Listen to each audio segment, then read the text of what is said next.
All right, welcome everybody to the Myth Podcast. Today we'll be continuing our historical retrospective series in celebration of Myth's greatest tradition, the Myth World Cup. In this episode, we'll be covering the Myth World Cup 2023 finals. I am GKG. I'm joined by my co-host Asmo, and also joined by LSO. Welcome, guys, to the podcast. Glad to be here. So, Myth World Cup 2023. This is not that long ago. What do you guys remember?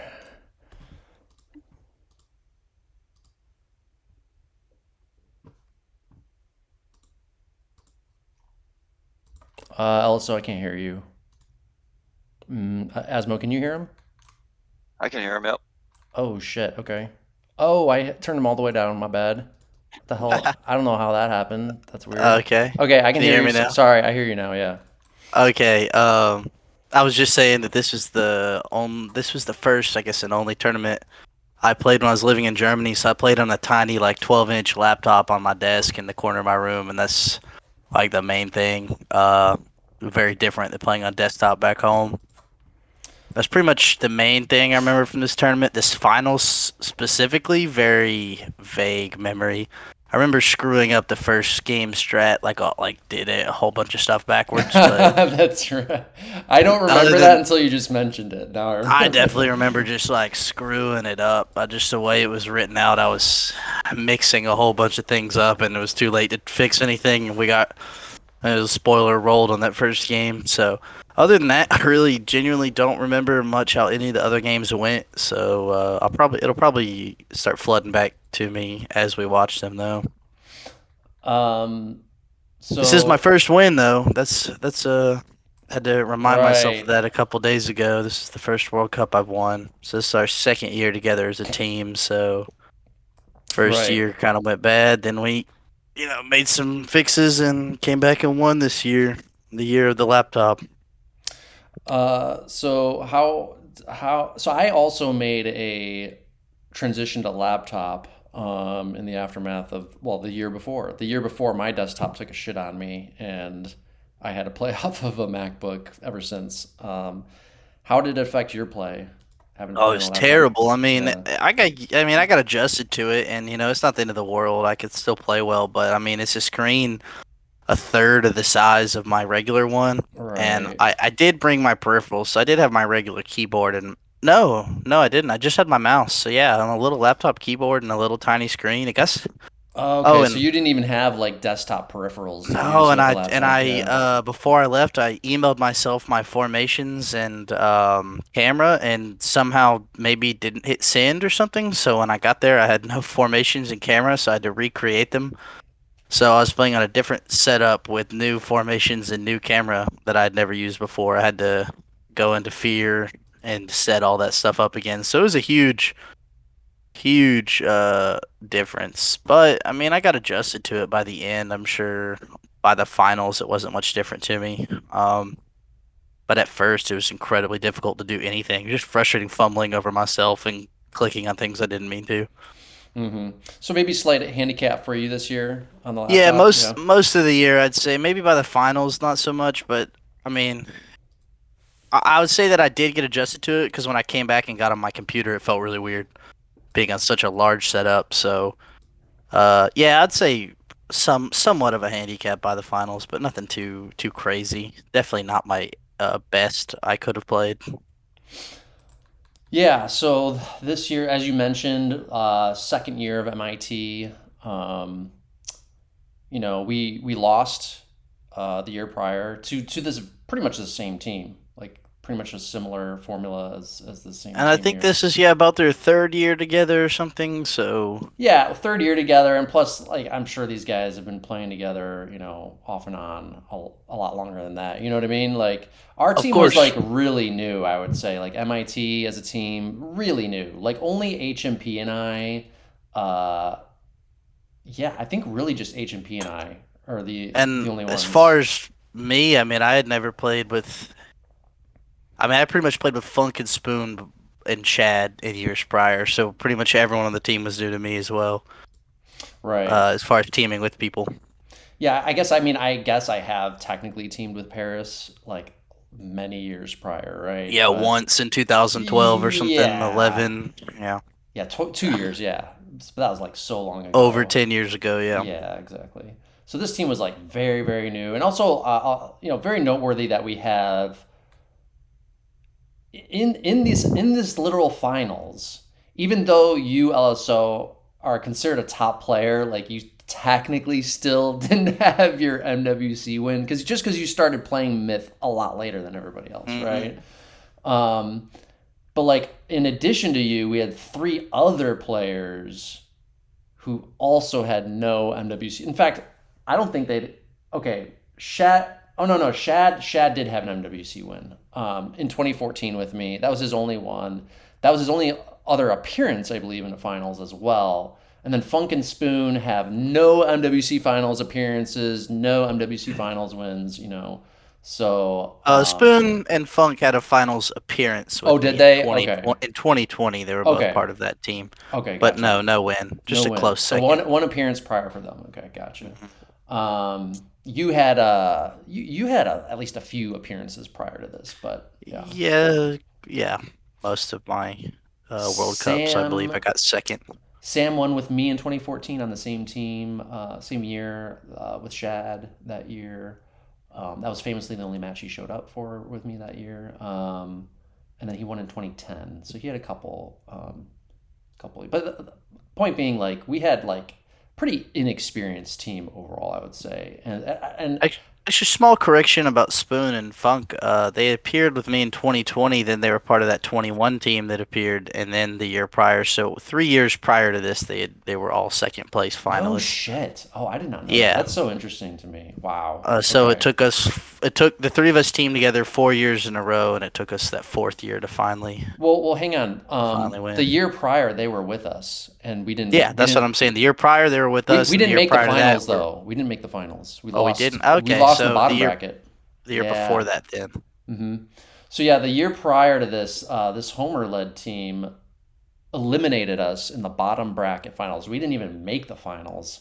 And that Nope. was actually the only MWC I've lost since 2008. So that was like a pretty, I don't know if you'd call it like a huge upset, but I don't know. You stayed up for a week after thinking about it. oh, did I? I don't know. Oh, no, I'm just messing with you. I'm I don't just remember that. lost some sleep over that loss. No, No, I was I'm actually joking. I'm glad sure you didn't things care. I, I, I was glad things happened the way they did because if we had made it the finals that year, that's like literally that Sunday, the day of the finals, that morning, this is the day that my PC took a shit on me. So I would have been like super Oh, livid if like we actually made the finals and I couldn't play. That would have sucked even more. So it worked uh, out all for the best, I think. But yeah, like we had this team was starting to form even as early as 2021, I would say, right? that's when Shad tried to put a team together. It didn't go too well. Yeah, you guys made it to the finals, though. It had a somewhat similar roster, some similarities to this roster, anyway. But like this team took a while. My point being, this team took a while to kind of get off the ground. Like it takes a while to like build that team chemistry, I think. Yeah, And then also we were definitely lacking some firepower the year prior. And just like short people too. I think we had six people by the end of the I tournament believe last so. year. I mean, we've Yeah, struggled to get 7 or 8 every year, like yeah, just yeah, begging people to show up so we could have a full team. yeah. So notably on this roster, we added Paris and Sam. Otherwise, I think the roster is the same from the year prior. I believe so too. And Asmo, what do you remember from this year? So this year, the top three teams were repeat teams from the year before. I mean, Right. little changes, like you mentioned, you got Paris and Sam, and then the team I was on lost Paris and a few other people. But yeah, essentially, back-to-back years, the top three teams were the same. So that was pretty interesting because that almost never happens. Yeah, I remember, I don't know, I felt like it was clear that my team sort of was not making the finals this year. I mean, I think I recall that as we got well. swept in the finals the year before. Then we lost Paris on that team. Then Eastwood didn't actually play, even if he was on the roster. I don't know, but I thought that this Homer team would probably be the favorites going in because I mean it's a stacked roster, right? They won the Yeah, 2 years Like prior as well. well, they didn't win 2 years prior. They won the year just the year before, prior. but Yeah, the Okay, Asmo man, my Rat memory's team. shot. My Asmo Rat bad. team won the year before that in 2022. Oh, Yeah. okay.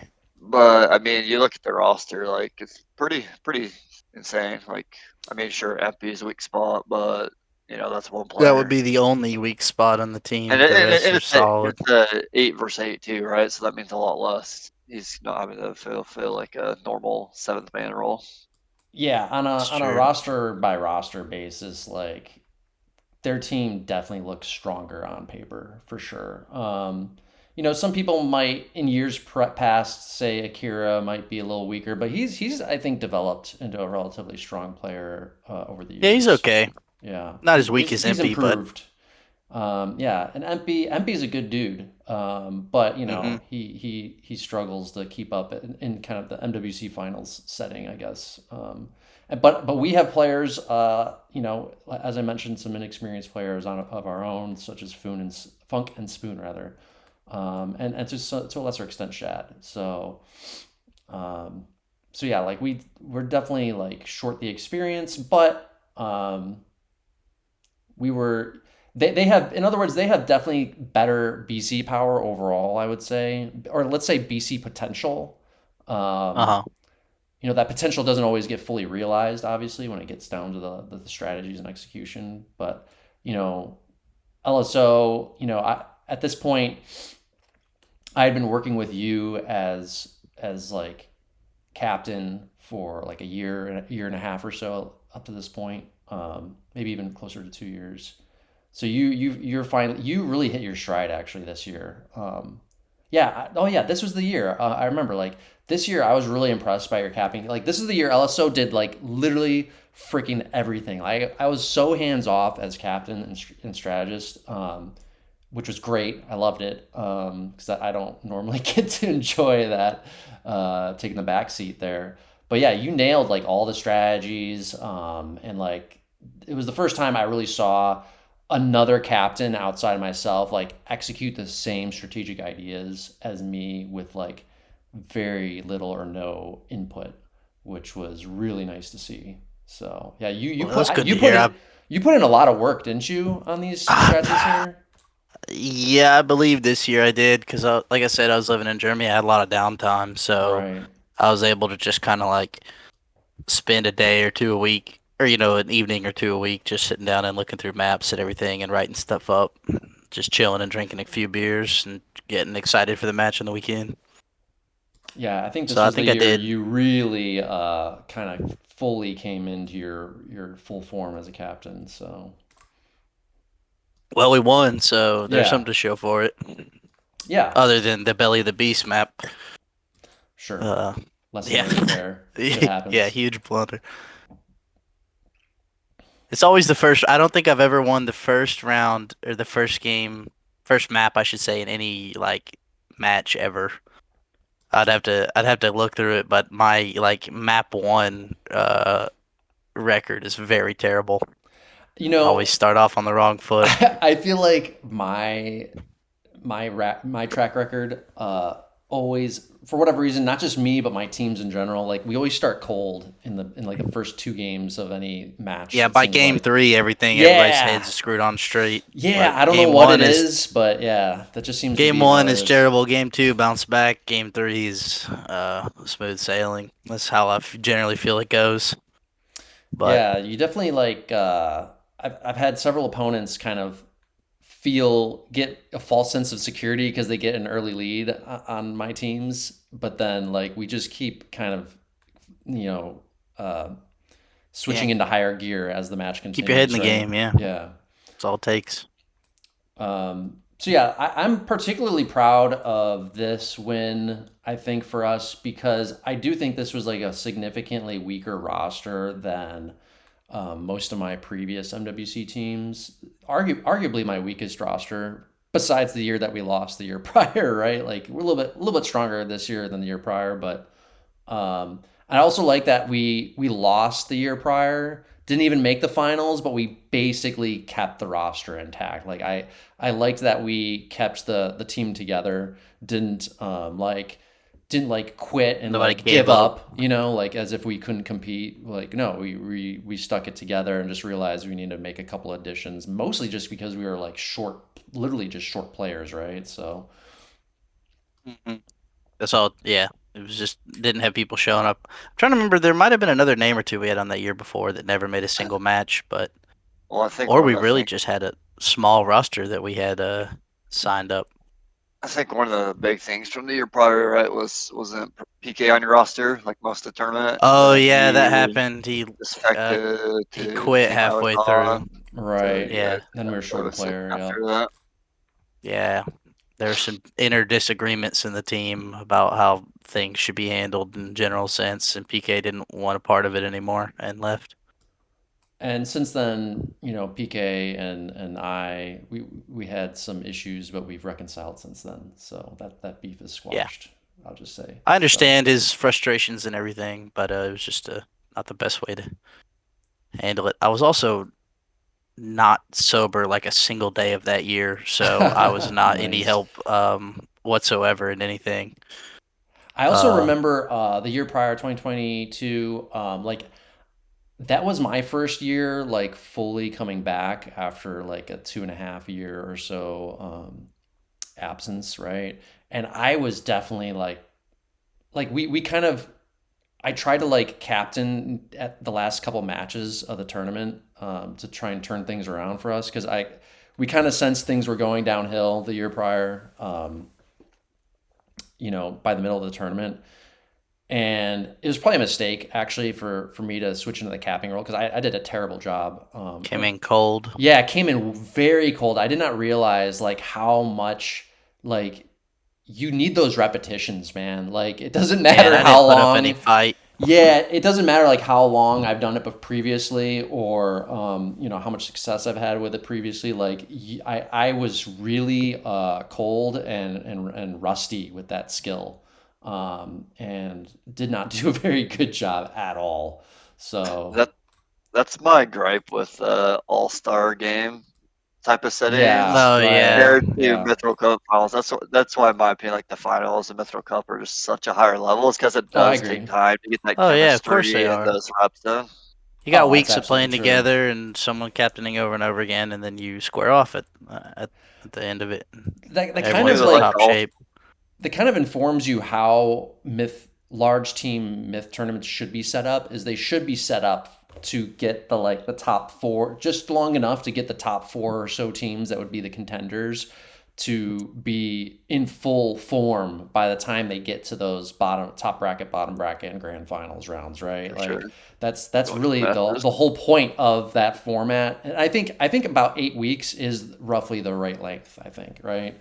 Like 3 weeks of QR, then like 3 weeks of DE rounds, and then you're in the big matches, Bottom right? bracket, top Yeah, bracket finals. right. Good games. Those are generally pretty good games too. Just for Uh, the viewers, there's in Mithril Cup, I think in most two-team tournaments, there's a qualifying round, and traditionally, qualifying round was the seed teams for the elimination bracket, so the best teams have the easiest path, to the finals. Now, I mean, not now, probably 10 years now. I mean, they still do qualifying rounds, but the purpose really isn't the seed teams. It's literally just to get games in, get the rust off, so that Yeah, when you hit warm the up. yeah, DE, you have solid games. we've had like maybe 4 to 8 teams at most for the past 10 years or so. So some years are very weak and some are okay. There's generally 4 to 8 teams in the tournament, so Right. it's like it's kind of predetermined who's going to qualify, but everyone does, and then it's just for more games, more merrymaking.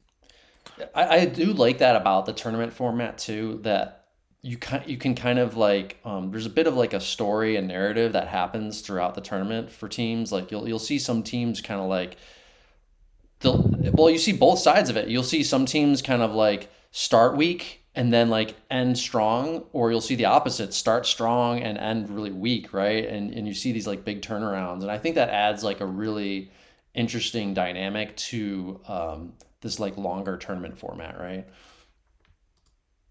Mm-hmm. Yeah, this is like a developing thing. I do want to give Homer and his team props again for they did a really great job the year. I mean, this year too. They were a strong team in 2023 too. But 2022 when they won, I think they went undefeated the whole tournament if I'm not mistaken. Just what props for being consistently the Yeah, strongest team to play against. well, yes. I mean, they put in they put in a good performance too this most recent year as well, although they didn't make the finals. But like I really liked Homer's capping in 2022. And we had a little bit of a conversation with him about that, and basically he mentioned like maybe trying to do a little bit of the strategy by committee in other years was kind of the difference, which had a negative impact on the strategies. But like that year, I guess he really had more sole ownership of the strategies. So yeah, I would really like to see them, if there's any future iterations of this kind of team, I would like to see definitely more of that. Because I think 2022 was a really solid year for them. And Too they've many been, cooks in the kitchen. oh yeah, yeah. I mean, like for example, also you and I can, and you too, Asmo. Like the three of us can collaborate on strategies, I think, and not get in each other's way, right? Because we're all kind of on the same page with stuff. But Uh-huh. unless all the strategists really are really aligned in their thinking and understanding of things, like they're gonna clash. And then you whenever things clash like that, like someone has to just take the priority, and you can't, in other words, you can't compromise and try to blend totally different strategic As Blade thinkings. said, someone's got to be the Hitler. Yeah, you need a dictator, benevolent dictator in charge at the end of the day. And that's true in many, you see that in kind of organizations in real life, everywhere too, right? So even in like open source software communities, you'll see, the term benevolent dictator, because they recognize that like software you try to run software or other similar types of like open organizations like that by committee, it goes horribly wrong, right? So um, anyway, yeah. So you guys ready to get into these games? Well, yeah, let's kick it off. All right.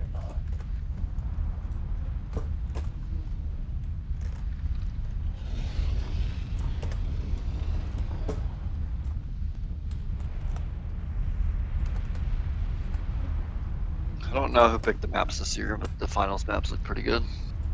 Yeah, I had no idea. Not really a map that I hate that I'm saying. yeah, Asmo. I don't know if you remember the match we played. I think against you guys on this same map, if I'm not mistaken. I think it was this last year, right?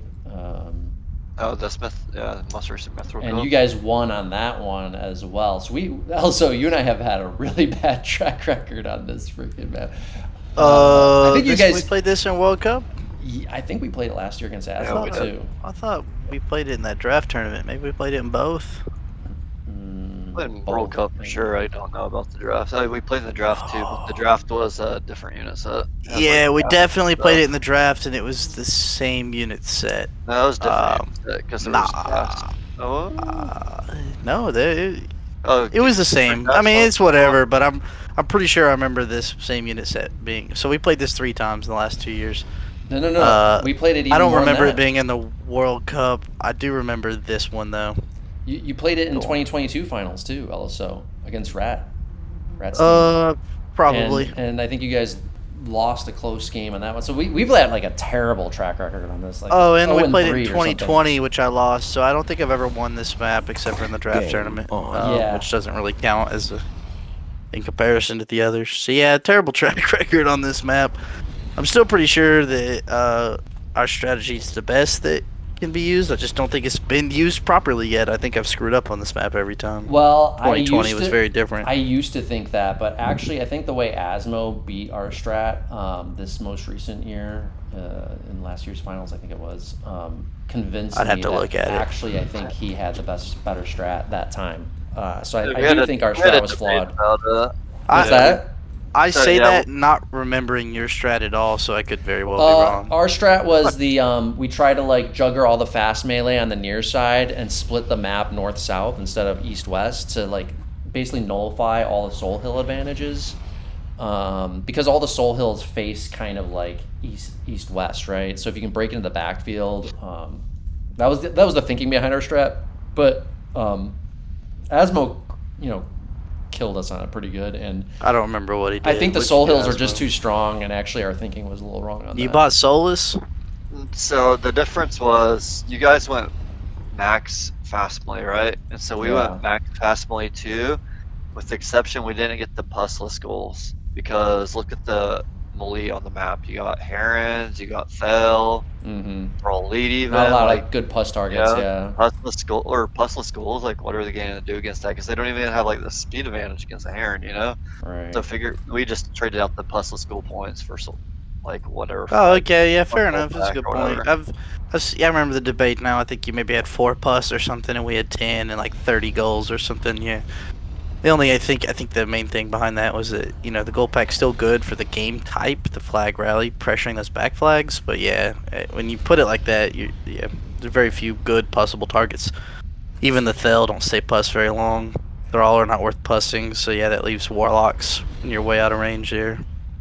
Yeah, I think you might be right. Basically, the Soul Hills I think are just way too strong, and like trying to, like, I think our strat might have worked once or twice because it's hard to see it coming. But as soon as like people realize that that's once you see it once or twice, they're gonna be able to counter it easier and easier in the future. And then I think the Souls probably do pretty decent damage to both herons and Thel as well, so for sure there might be worth even just having 2 small packs of them just to chunk spears into melee groups, kind of like the same way you use them anti-tro.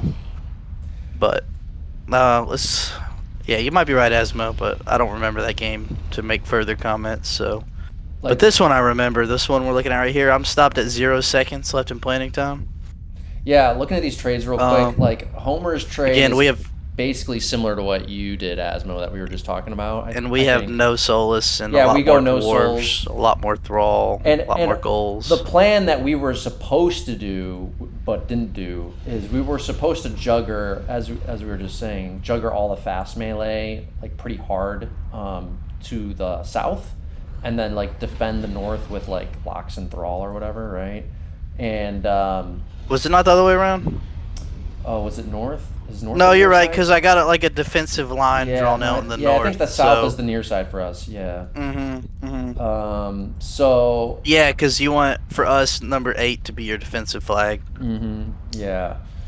Okay, yeah, but so we end up south jugger, I think we have slow. I think Paris went up... Paris is supposed to be south, he ends up going north, is what you're going to see, because he's got Thel. Yeah, and that's not a fault of Paris's at all. This map is 100% on me. I was like confused by having 8 people for once trying to hand out units, giving directions. I definitely had my camera flipped and was telling certain people to go directions they did not need to, so I screwed this one all the way up. 100% on me. Yeah, so we ended up not executing the strat we intended. Total chaos. Probably would have went better if we executed the way. Also, we'll see, but I think also some people died a little prematurely as well on our team, but that's another probably part of it. Yeah, probably. But yeah, this I think Homer's trade and strat here is actually better. Anyway, even if we had done everything right, I think they probably were likely to still win anyway.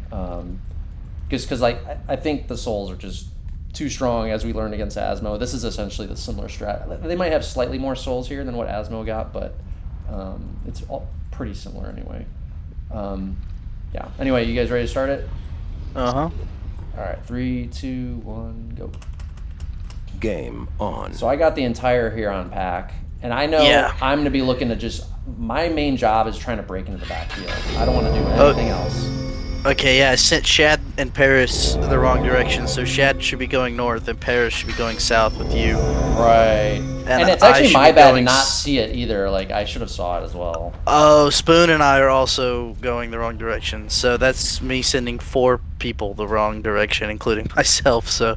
I think I did see it, but I probably was... It's kind of too late, maybe. Yeah, it was too late. Flag captured. Paris is already almost there. We're all on voice too, so I don't know. Probably not going to see too much chat.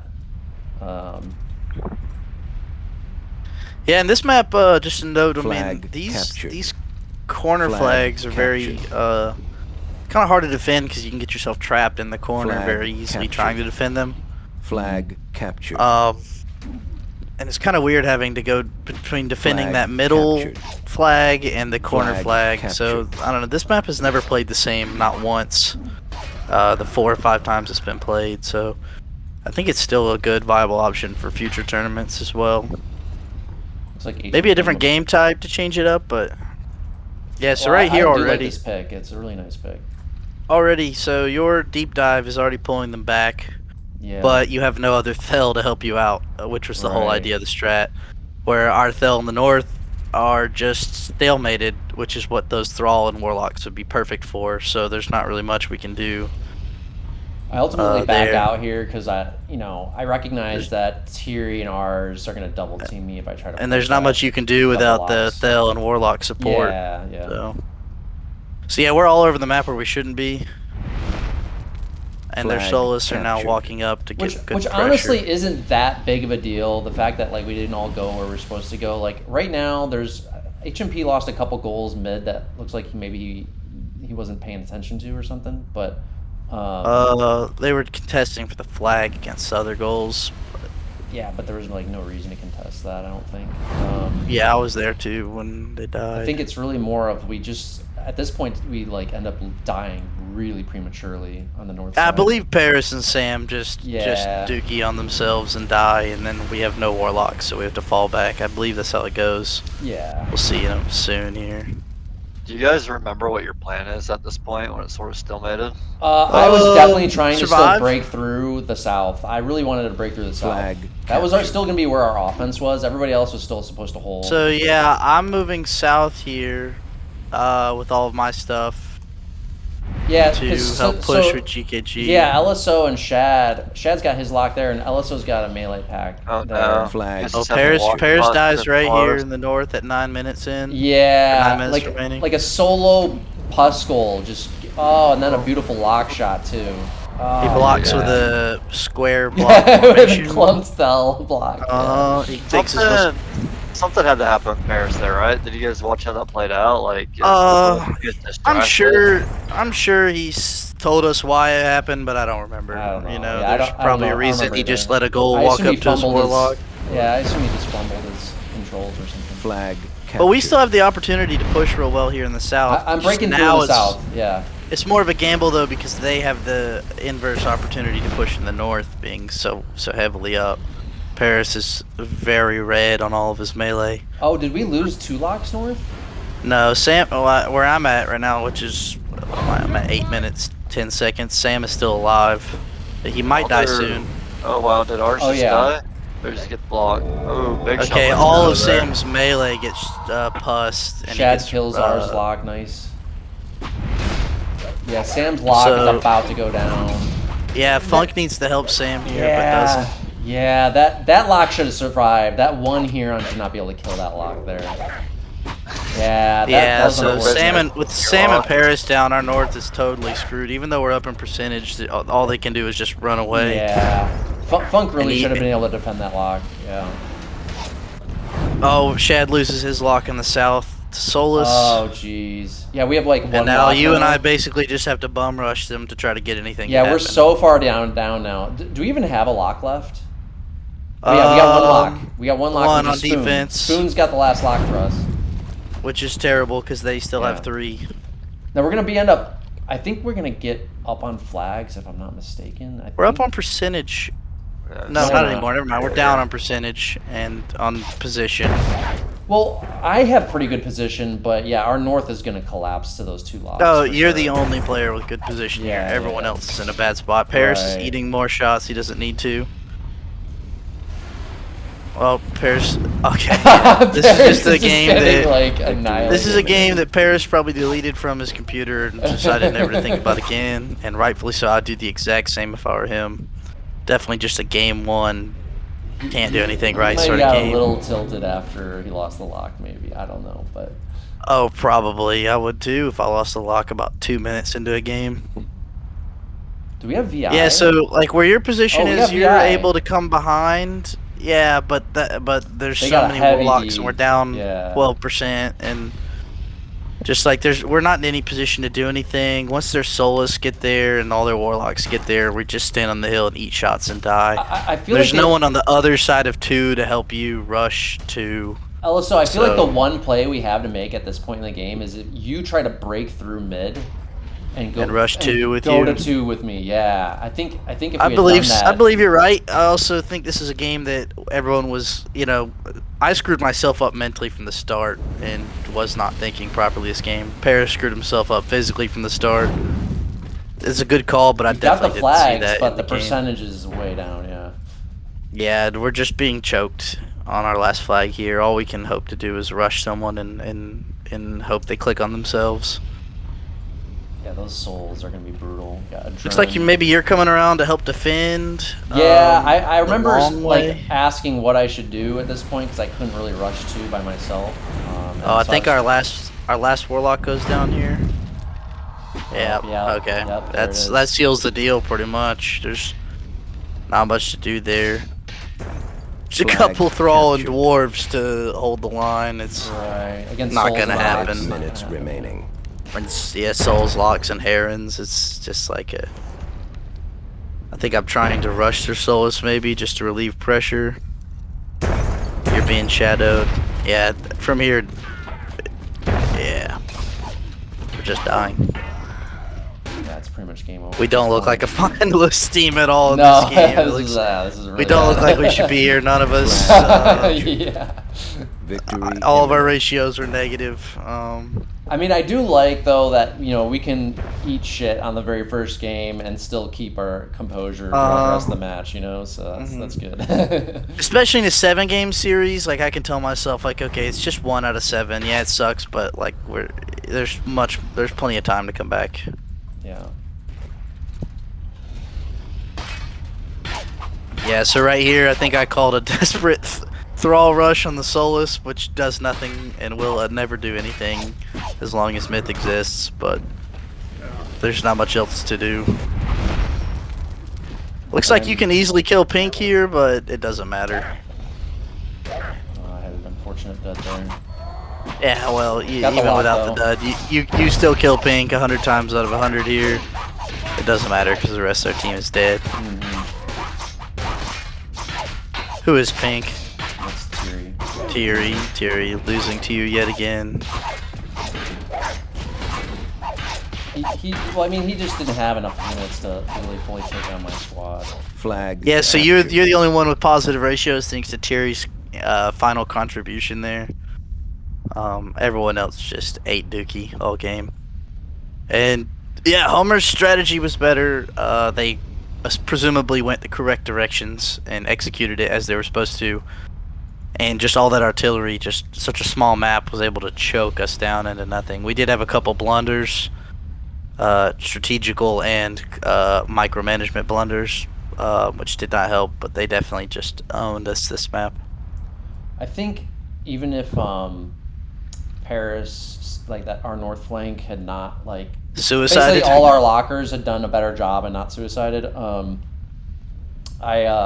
I think we would have still struggled. I think we obviously would have still got VI and positioning, but I think our execution in that regard was definitely better. But the souls, overcoming those souls and the soul hills, I think was always going to be a struggle for us on this map. And Yeah, ultimately, as we saw, even if we did better, even if we got VI, all of that artillery and remaining time in such a small map just allows them to strangle our last flag unless we have better positioning. What's really and nice something about to count for it. the souls too is like they have great synergy with the pus goals, so they can finish pus locks or pus fell. Yeah, they get some good damage there. They're so. pretty good on this map. And that you can hardly ever say that about Solus when there's not a bunch of Tro involved. I think Asmo, if we had actually executed our strat correctly here, we probably wouldn't have done it again against you in the most recent year. But yeah, like we just could never execute that strat properly, so we kept going with it until we could actually try it out fully. But I think, yeah, we've finally learned the lesson of, hey, going no souls on this is probably a bad idea. Is a bad idea. So after the third or fourth Yeah. loss, so. I think the map needs to break for a little bit. Not the map, but the map unit set combo. It's really good, but like it's been played in every big tournament finals for a while now. Feels like. And it's different every time, though. I do like the which tro is mesh not on what you this, can say though. about every The game. tro Tro mesh mesh on is this, good. yeah. Warlock Heroes, I think. Yeah, and Fetch, I think, yeah. Yeah, it's very strange. I think we played it twice, maybe. Yeah, it's very fast paced. It's like ever. super fast paced. Like Warlock Heroes are one of those units that occurs just enough for people to be familiar with them, but not enough for anyone to like have them mastered. yeah, and like So they're kind of like that strange unit you have to get used to in that game for that game, and then you don't play it again for a year. So, which can make for some interesting games. that game is so it's like maybe one of the fastest paced like myth meshes units that I can think of. Yeah, the It's slowest like- unit on the game is artillery aside is the Stygian, and Right. it's very small map, and there's a lot of units on it. So yeah, it's like Just over within like it's usually destruction, over in like 3 to carnage. 5 minutes, basically, right? Yeah.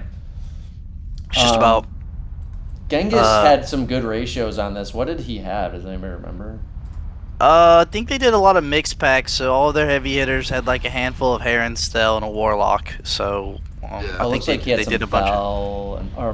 Fell I think he had. He had Herons he had and 3 lock, Herons, maybe? I know that, and a lock, and I think Yeah, a couple okay. fell. So I think their 4 heaviest hitters would have all had a mixed squad like that. Yeah, makes Probably- sense. next he's two on probably the one Solus. that killed Paris, is my guess.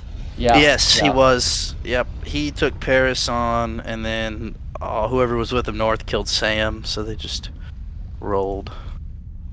All right. Can't say the same for game 2 though. Yeah, let's move into game 2 here. I do remember this one now that I'm looking at it.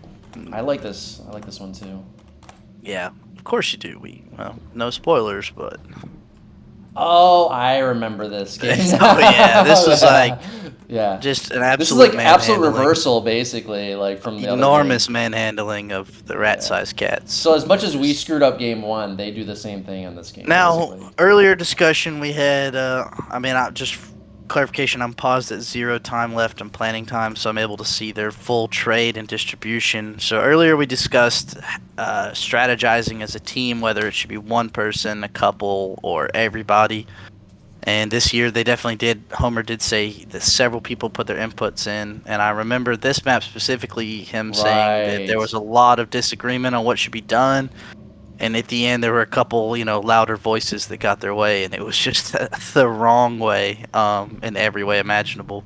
So this is a map that I don't think Homer came up with the strategy for. It was more of a team effort, and an exact example why it should not be a team effort in strategizing. Maybe we'll see in the chat who is responsible for this one. I can't remember if it was Adren, but I could be Oh wrong. my! Anytime there's 30 archers, Adrenaline's had his voice in it.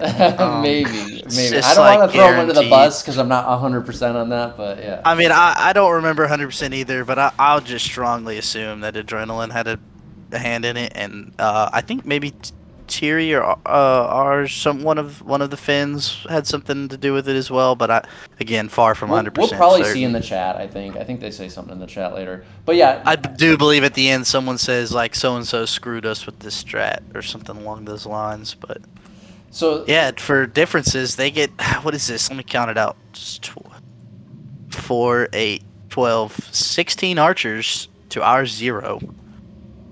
And they get 2 dwarves to our 4.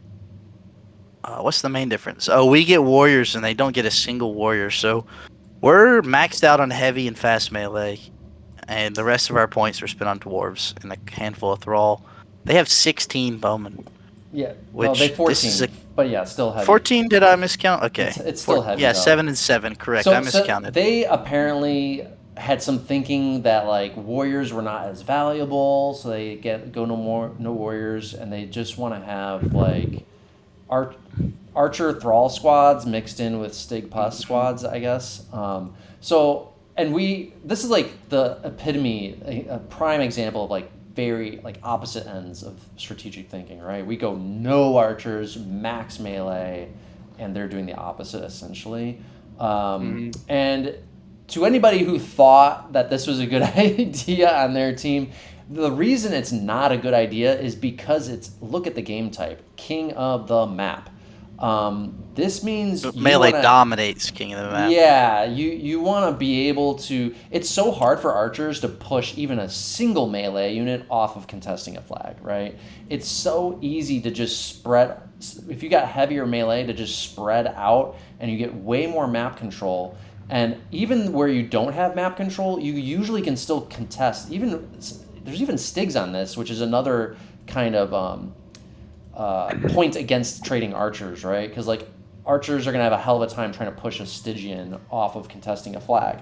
So you want to be focused on the game type. Archers on this is a BC oriented trade. Like you want to be focused on game type on this heavily. Otherwise, you're gonna dig yourself a hole. Like it's gonna be so easy for the opponent with somebody with our trade. We're just gonna get way up on time, and you're with these heavy archers, you're gonna fall behind on time as the game progresses to the point where you're kind of screwed. Like you need to be able to pick a BC fight early with these archers, and they're going to be able to avoid it very easily. They're just going to ignore your archers and go everywhere your archers are not.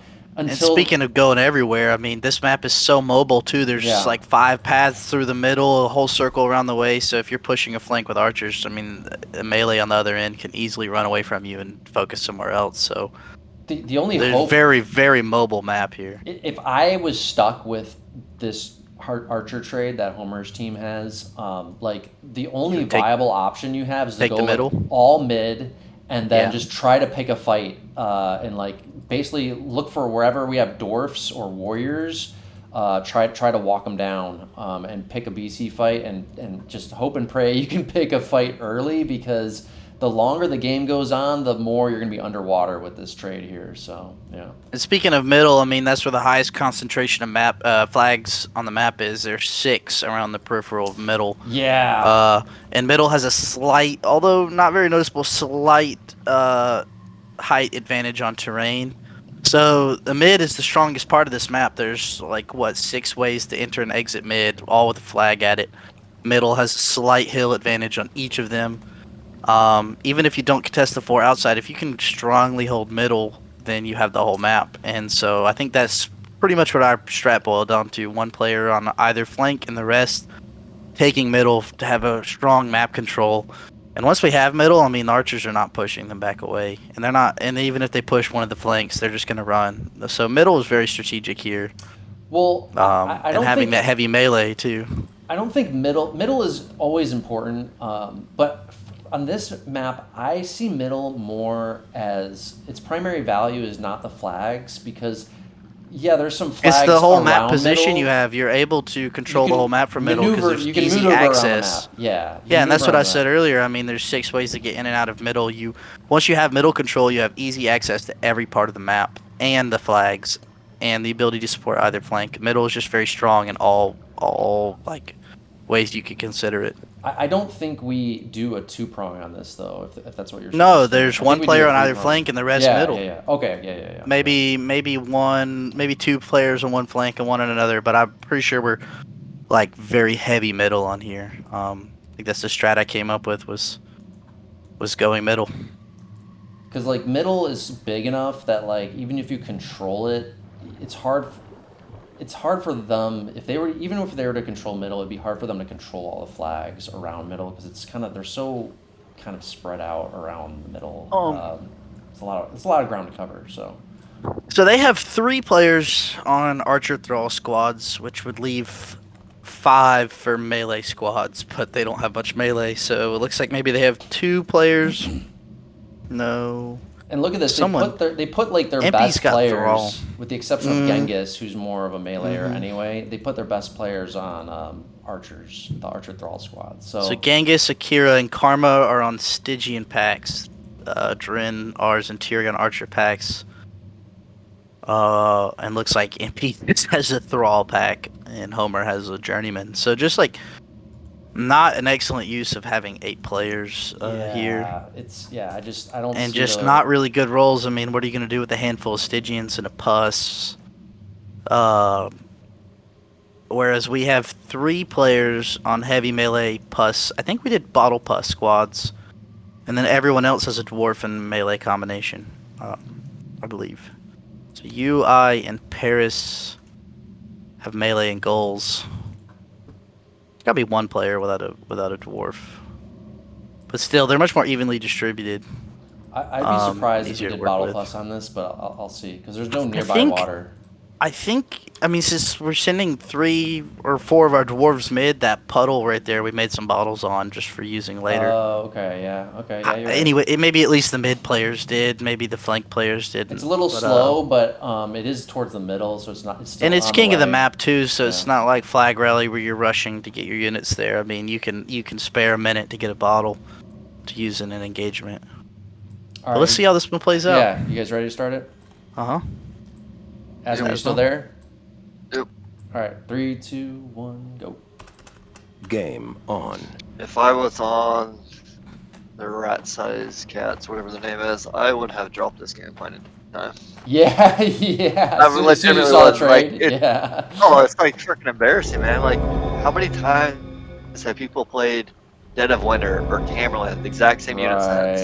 If you get archers on those maps, you know you lose the game in any rival game ever. Like, why would you get to terminate with the same unit set? I forgot about those two to reference. That's it's not like and it's king of the map, like the most hardcore map that those units be battle. Captured. CTF Flag Rally and King of the Map. Everybody needs to captured. drill those game types in their head that those are like the most melee, the strongest melee maps, right? Is those 3 game types. Oh man, this kind of looking like a Rat King strategy here. I mean, they have all of their archers flanking one direction and all of their heavy melee in the other, like kind of like trying to do a hammer anvil sort of thing, but with a very minuscule force middle. Captured. I do agree that their archers, dwarfs, and thrall all need to kind of stay together in one blob. Splitting them up. But they need to go middle. Captured. Yeah. They need to go middle. It's just the only option if you're going to get that stretch. Because at least their archers could zone us out and force us to back out of middle. You're right.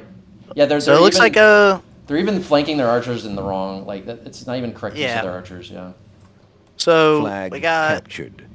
HMP and Spoon south with a handful of melee and some dwarves, which should be able to hold those Stygians. Primarily, like, I think probably 70% of our force middle, which is what I called that we were going to do. And then you alone in the north with no dwarf. So, like, even if those archers push all the way, they're really not going to be able to do anything to you because you can just jockey them and waste their time and contest the flag with Stygians and everything. So, yeah, which is exactly already we see their archers backing up and repositioning within a minute. By of the way, start. yeah, if you see a whole force like that back up within a minute, a couple minutes of the start, like your strategy fucked up. You should never see your force backing up so early like that.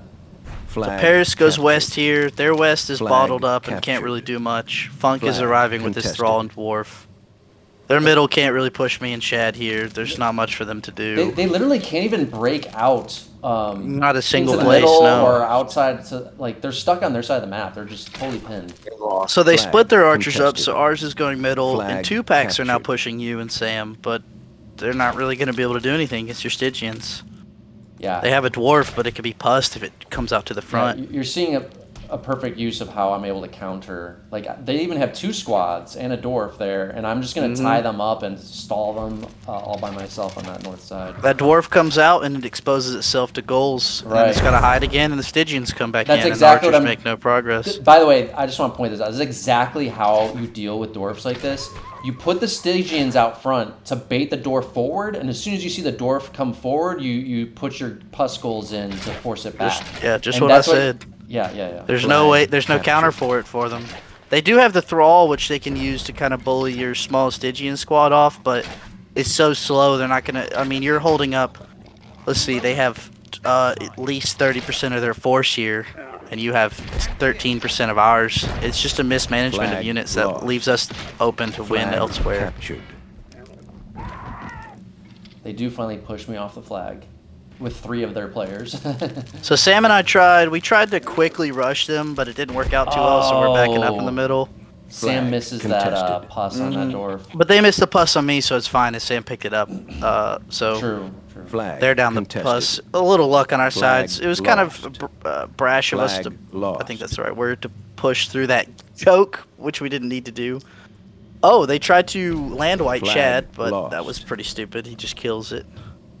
Yeah, so while they're pushing you north, they've managed to get 1 flag and their west is completely being pushed by ours. Their middle can do nothing. Look at that. Sam is Here's coming in where to pinch north with me. Sam and I called to pinch the north. They're way out of position. No one to help them. So Sam and I saw that and started breaking hard north. We called it to you, and here you come. We're just their north is just so screwed here. It's not even funny. Yeah, this like is why the out of archers just position don't they are. work. They can't push out and extend anywhere because the No, moment they so- do, they get surrounded.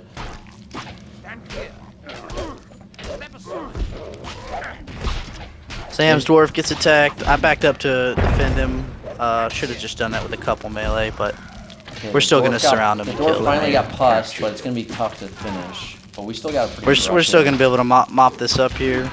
I think the dwarf goes down, and there's nothing that can stop Oh, us. it's not down yet. Lost. Well, I must be a second or two ahead of you. Flag. Oh, it does get one good shot Flag. off. Contested. Oh no, I just missed. Oh yeah, I Flag missed that. lost. Yeah, it didn't go down and shot us, but a little Doesn't sloppy matter. from us, but still the right call. We cleaned Still them the right up. call. and They're now dead. Yeah, they're still dead. So. they're dead. We're alive. Flag We have map captured. control.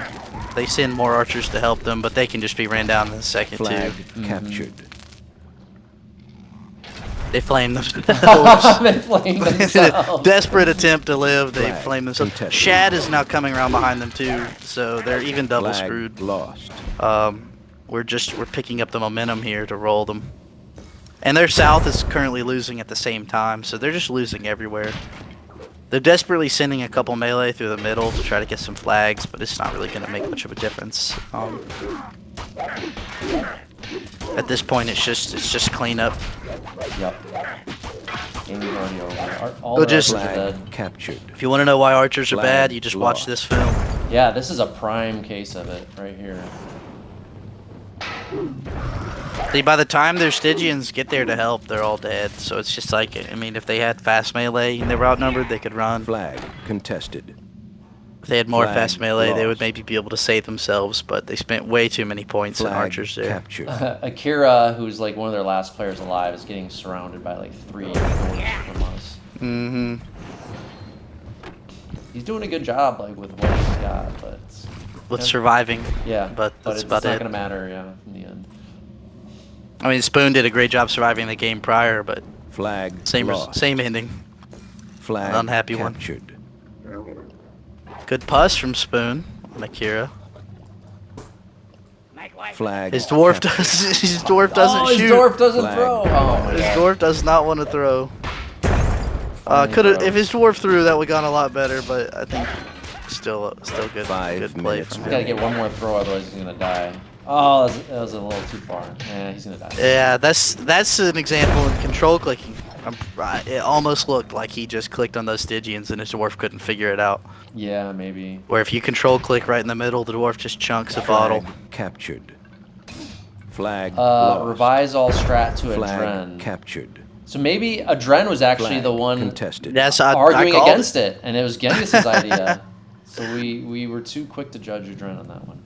No, I Contested. called a Dren. I mean, you Flag can smell lost. Dren when there's a bunch of No, archers. no, no. on the I'm map. saying. It sounds like Genghis said it was his Flag idea, lost. maybe, and he says that Dren was the one that was arguing Flag against it. captured.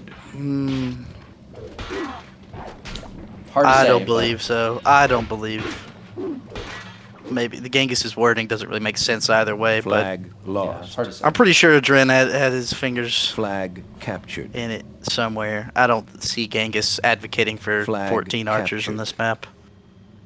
Flag. Oh, okay, never captured. mind. Never mind. Oh, see, there it is. Adren- Yep. adrenaline I clears. do think Yeah, Adren was the one I was going against it. Yeah, Too yeah, quick yeah. to judge. I Contested. mean, Flag captured. okay.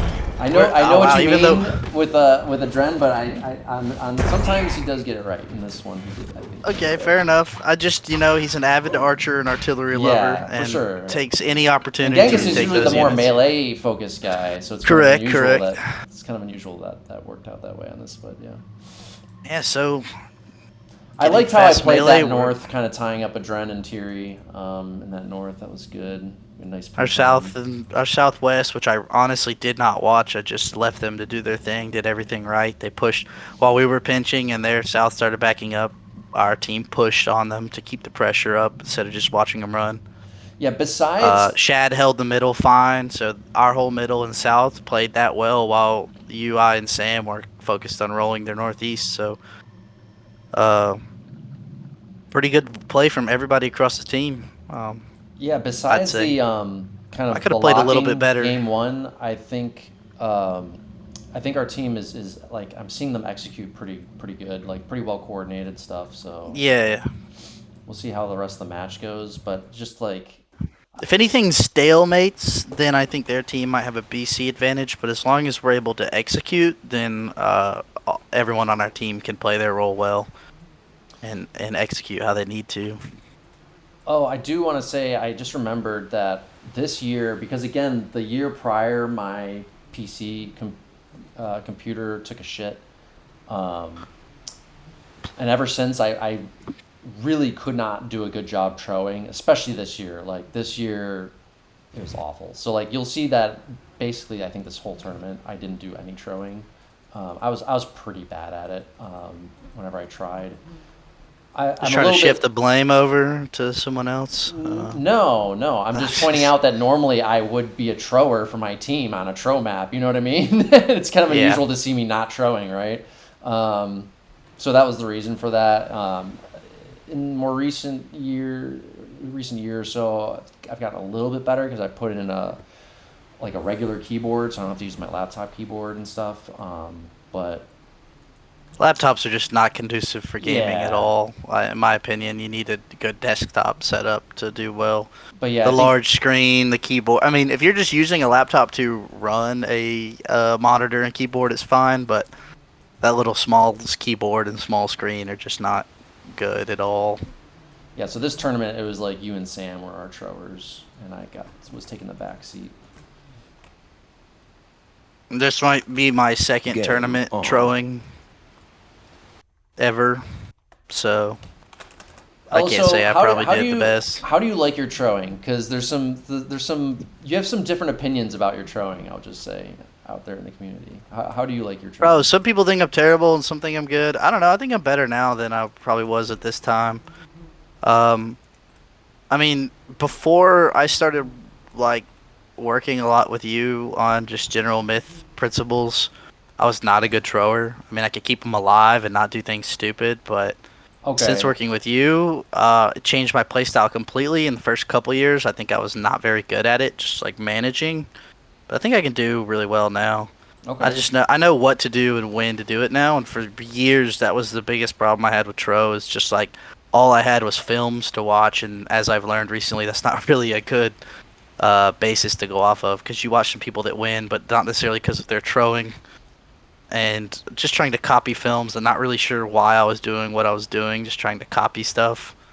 But I Yeah, think I have a good I understanding of what to do now. And I mean, yeah, the main thing is that I don't have 15 or 20 years of experience doing it like some people. So there's some people that can do it pretty naturally. But like, I'm pretty sure. I mean, I feel like I can hang with anybody now. Still think Genghis is probably better than me. And I think you're better than me. But other than that, like, I'm pretty sure I can beat anybody else. Just in my opinion. yeah. I mean, Not to say I couldn't hang or do the right thing with you two, but that's pretty much the only two players I'd say are 100% better than me at throwing. Asmo, I don't want to stir the pot. You want to jump in? Like, do you think there's other names that you would throw in there, Asmo, or what? I mean, I'm sure I everyone mean, would add a couple names. I'd say there's tier one trowers and there's tier two trowers that are really good, and then you go everyone else after that. I'd say that um, If you want to put me people in in tier tier two, it's one, not going to offend yeah, me. you are tier two, in my All right, opinion. that's Tier one fine. is I would have to think about it, but the two that are obvious are the two you named. There might be like a couple others in there, What, and Genghis and that's about it. GKG? Yeah, I mean those two for sure. There might be a few others if I take more time to think about it, but yeah. And those are the same two names that Also, I mentioned that I know are 100% I, better than me, so. I would say we don't think about him because he's not active, but like Kirk when he played was a tier one thrower as well. I would just say. Kirk Oh, yeah, he hasn't is played legitimately in years, so I Yeah. wouldn't know what to say at all yeah. about He him. had great throwing. I really, man, just the last finals match we watched with some of his throwing. Yeah, I really like his throwing a lot too. So The other names that you could throw in there, like it's kind of more borderline, I think, is like Sam. Who else? Zer. I mean, like on our team here, these two teams we're looking at, like I wouldn't mind giving Sam or Paris Tro or HMP if I needed. But I think out of our team, it would be you or me that would be the first two. Yeah. And on Yeah. their team, obviously Ghengis. After that, I mean, whoever listens to this can be greatly offended, but I don't really see an amazing option after Ghengis. I mean, Yeah, no, I agree. I agree. It's hard Adrenaline to could find good be- throwers. There's only so Adrenaline's many a really good ones. fantastic BC player, but I just think he's like if there's fetch on the map or warlocks or in this case dwarf heroes, like Adrenaline's just gonna shine a lot better in those roles than Troing, so I would not give him the Tro. Even though it's an ego unit, which kind of gets into the factor of who's a good thrower and everything. It's the biggest ego unit there is. Yeah, it is. Literally the largest unit in the most points is the main role on a tro map is the quintessential ego unit. So it's kind of a touchy subject, but like for their team, 100% Genghis should be throwing. If they split it to two throwers, then like Tirri or Adrenaline or Arz could be the second thrower. A lot of people would I would give it pick to Karma. Adrenaline as a clear number 2 on their team. That would Okay, be yeah, my- and I wouldn't disagree with that. But like Tirri and Arz could do it. I know Karma's been a thrower in the past, but I don't have a lot of just that 1 year with Karma. I don't have a lot of experience seeing Karma win a lot with Tro. So in Rabble games, Karma would roll, but in tournaments, he didn't seem to perform as well. But I mean, that's just what I've seen. No, I agree with your assessment, both of y'all. Also, I think your throwing has improved in recent years. I think in this year we're watching, it's definitely not my best. It's not your best. You Yeah, didn't I want to agree. do it, and Yeah. I felt like you didn't want to do it. No, you told no, me to do it. You so. still would have done a better job than me. I mean, I have no regrets about that. Like, I was gonna be dog shit if I took him. Like, it was. Well, it was my bad. main thing is, I mean, I never troed before this year, so like this was my first year. okay. Like, I mean, I had taken I a didn't know that tro or actually. two. I thought you I done mean, more throwing I have previously, used them but- before, but I've never been like if there's 3 or more tro, I would always take the secondary tro position Right. if I didn't feel like there was someone better on my team that could take it. So as a captain, I especially never kept tro.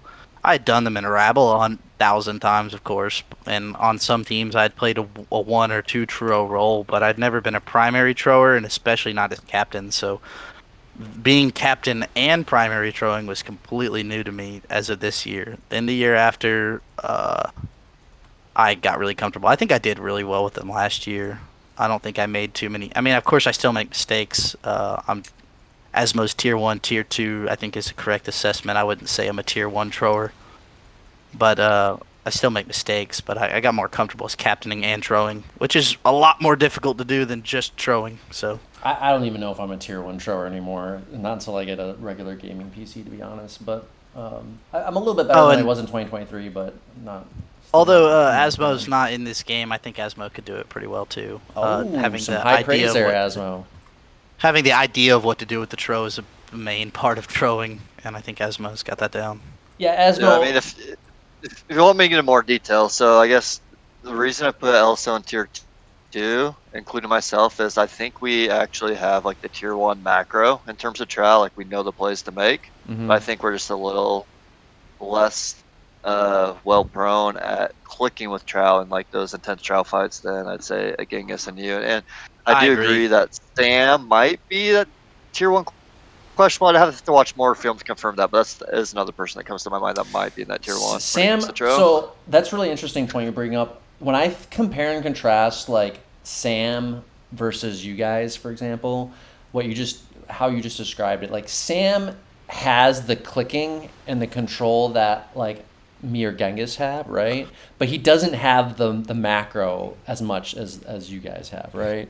That's the how big I thing look about at that. Tros. You have to have both to be that tier 1. Yeah, that macro, yeah, you micro. do. And there's a lot of players that are really great at the micro part, but the throwing watching squad. what they do with the tro is questionable. Yeah, I've always said this. Like the throwing squad, the throwing role is really unique in that almost every other squad I can think of is more of a tactical squad that only operates on one side of the map. But the throwing squad kind of transcends that, and it operates at a higher level on the map. It's more of a strategic role that can operate across the entire map at all times, right? And that's where I think the capping, and this is actually going to be a little bit of a critique on Genghis' throwing, although, I'm not okay saying Genghis is the top thrower, but if there is a little bit of a chink in his armor with regard to throwing, is he doesn't have quite as peak strategic sense as the three of us have, because this is where I really think actually being a captain and a strategist is like, it's such a great synergy with the throwing role, because if you put in all the time and effort to think through the strategies at a deep level, it is going to enhance your ability to make really key plays with the throw that no other player could make. So but Genghis is still the top thrower, still going to get He's back to uncanny him, with him. He's always. It always feels like he knows exactly what to do with him, in my opinion. And well, we're gonna against him see. We're gonna see a game. Him feels like an uphill battle. We're gonna see a game oftentimes. later in this match where he does make a rare grave error with the throw, and we'll talk about it when we get there. But do I get to punish him for it? Is that probably something? I don't remember we'll the see. series at all. We'll see. Hopefully, when we get there. But I know one map where. Yeah, okay, never mind. Continue. Asmo, we're getting a little off topic, but I'm okay with it if you guys are okay with it. Yeah. Asmo, you mentioned like recently your 1v1 has improved a lot because you're now starting to like use presets, which again, I don't know why you weren't using presets all this time that's before insane that. to me. But, Well, I was using presets since day one. Like, I mean, I've never really used presets at all, other than team. I'd use like 1 to 2. I mean, I use more now, so depending on the situation. But for 1v1, like a lot of presets makes it way easier to play, in my opinion. I just never used them because I didn't care about 1v1 that much, and I didn't use a ton of presets in 2 teams, so it didn't really make sense for me to practice in 1v1. But yeah, I've been messing around with presets in 1v1 since there's been like no other games when I do play, and it has made, I feel like I've become way better at 1v1. Like I'm nowhere near elite, but like it feels a lot easier to play 1v1 now. Have you tested yourself against like Adren or some other top 1v1ers at all? I haven't played like no one's like playing right now, right? I've played like HMP. yeah, I definitely. Asmo's definitely tried to get me to play a couple times, and but it's a little dead right now. Okay. a little, but MWC season's coming up, so there might be some pickup in games on the weekends in the next couple months. Well, I would just be curious if like your unit control has improved recently, Asmo. Like if how that possibly translates to some improved throwing for you as well. It sounds like you were using presets with the throw though before. So well, if you're throwing, unless you have like a melee squad with it, there's not really a reason to have presets unless you're the captain and you're looking elsewhere on the map, and you want to like, in my case, double tap 1 to come back to my units. Which I do sometimes. Yeah, I mean I like. Oh yeah, I mean that's what I do. All of my units are in presets at all times, so I can check on them all over the map, and I'll use up to 5 or 6 presets like in a large 2 team. But there's a point where too many presets can become a little, I don't know, just messy and disordered. Yeah. Accidentally clicking on 4 or 5 or 5 and 6 instead of the other, and you just screw yourself up in that tight time scale micro. Which, for any new players maybe listening to this, presets are amazing for unit control, especially if more than one type of unit. It's definitely not the only way you should control, select, and recall your units. It's just one of the tools that greatly improves being able to control many units. So you should still double click, single click, box select, but playing without presets is an insane notion to me. Not being able to just that's the quickest way to switch between exactly what you want at all times. Mm-hmm. So I'd say, depending on what kind of units I have, I'll easily have 1 to 4 presets in any game. 1v1, 2v2, large 2 team, free for all, anything, 1 to 4 presets. And sometimes, some melee's in the same, some melee's on different ones, some artillery's in the same, some's on different ones. So it's an amazing way to switch between units. if you have something else, yeah, go ahead. I was just gonna pick up a little bit of talking about tier 1, tier 2 throwers a little bit more, Asmo, Okay. because you'd mentioned, there were some So other it's names you could essentially think of. 5-ball and 4-ball throwers. Is that pretty much what you're tier one, Yeah, I tier guess you two? could kind of think of it that way if you want. Using Yeah, the classic myth baller yeah, scale. I mean, a it's kind of 5-ball like thrower that. versus a 4-ball because So I'm assuming there's more tiers afterwards, which would be yeah, you could think of 3, it 4, something like 5. that. So. Okay, I think like Genghis, myself, and Kirk clear tier 1 throwers, at least when I'm not shitting the bed because of my laptop. But um, what other names, Asmo, are like Those are the contenders? clear three. I'd say Zur at Zur, points, yes. Right, yeah, right now, no. Like right now, no. He is yeah. click. So he's got it clicking, right? Macro, he doesn't have it, but that's a shift that's happened now that didn't used to matter in the past as much. I'd say. Yeah, I do think the throwing has evolved still, even in recent years. Like I know I've learned some new tricks as a thrower in recent years. So yeah, I'm starting to see the game and some plays with the throwing more clearly just in recent years. So, to your point also, like doing it, I don't think about doing it 10 to 15 years like helps that much in the grand scheme of things. It But helps with the micro for sure, knowing what to click on in a yeah, confused, maybe, chaotic throw and melee maybe. battle. Like And the I feel only myself weak in some points like that. Like, do I click on the Mercs right now or the Zergs or the other throw? It's just like figuring that out in the heat of the moment sort of deal. so That's fine. if anybody wants to see like what I would consider a prime example of like top throwing, uh, especially like unit control wise, I have the recording of me throwing the fourth game of the MWC 22 finals. If you guys remember that at all, those 4 games I was playing for you, LSO, before I was asked to leave. Um, I 21 then, you mean? 21, sorry, 21, yeah. Um, like there's a good recording there. People can watch of like me doing a throw rush on Kruniak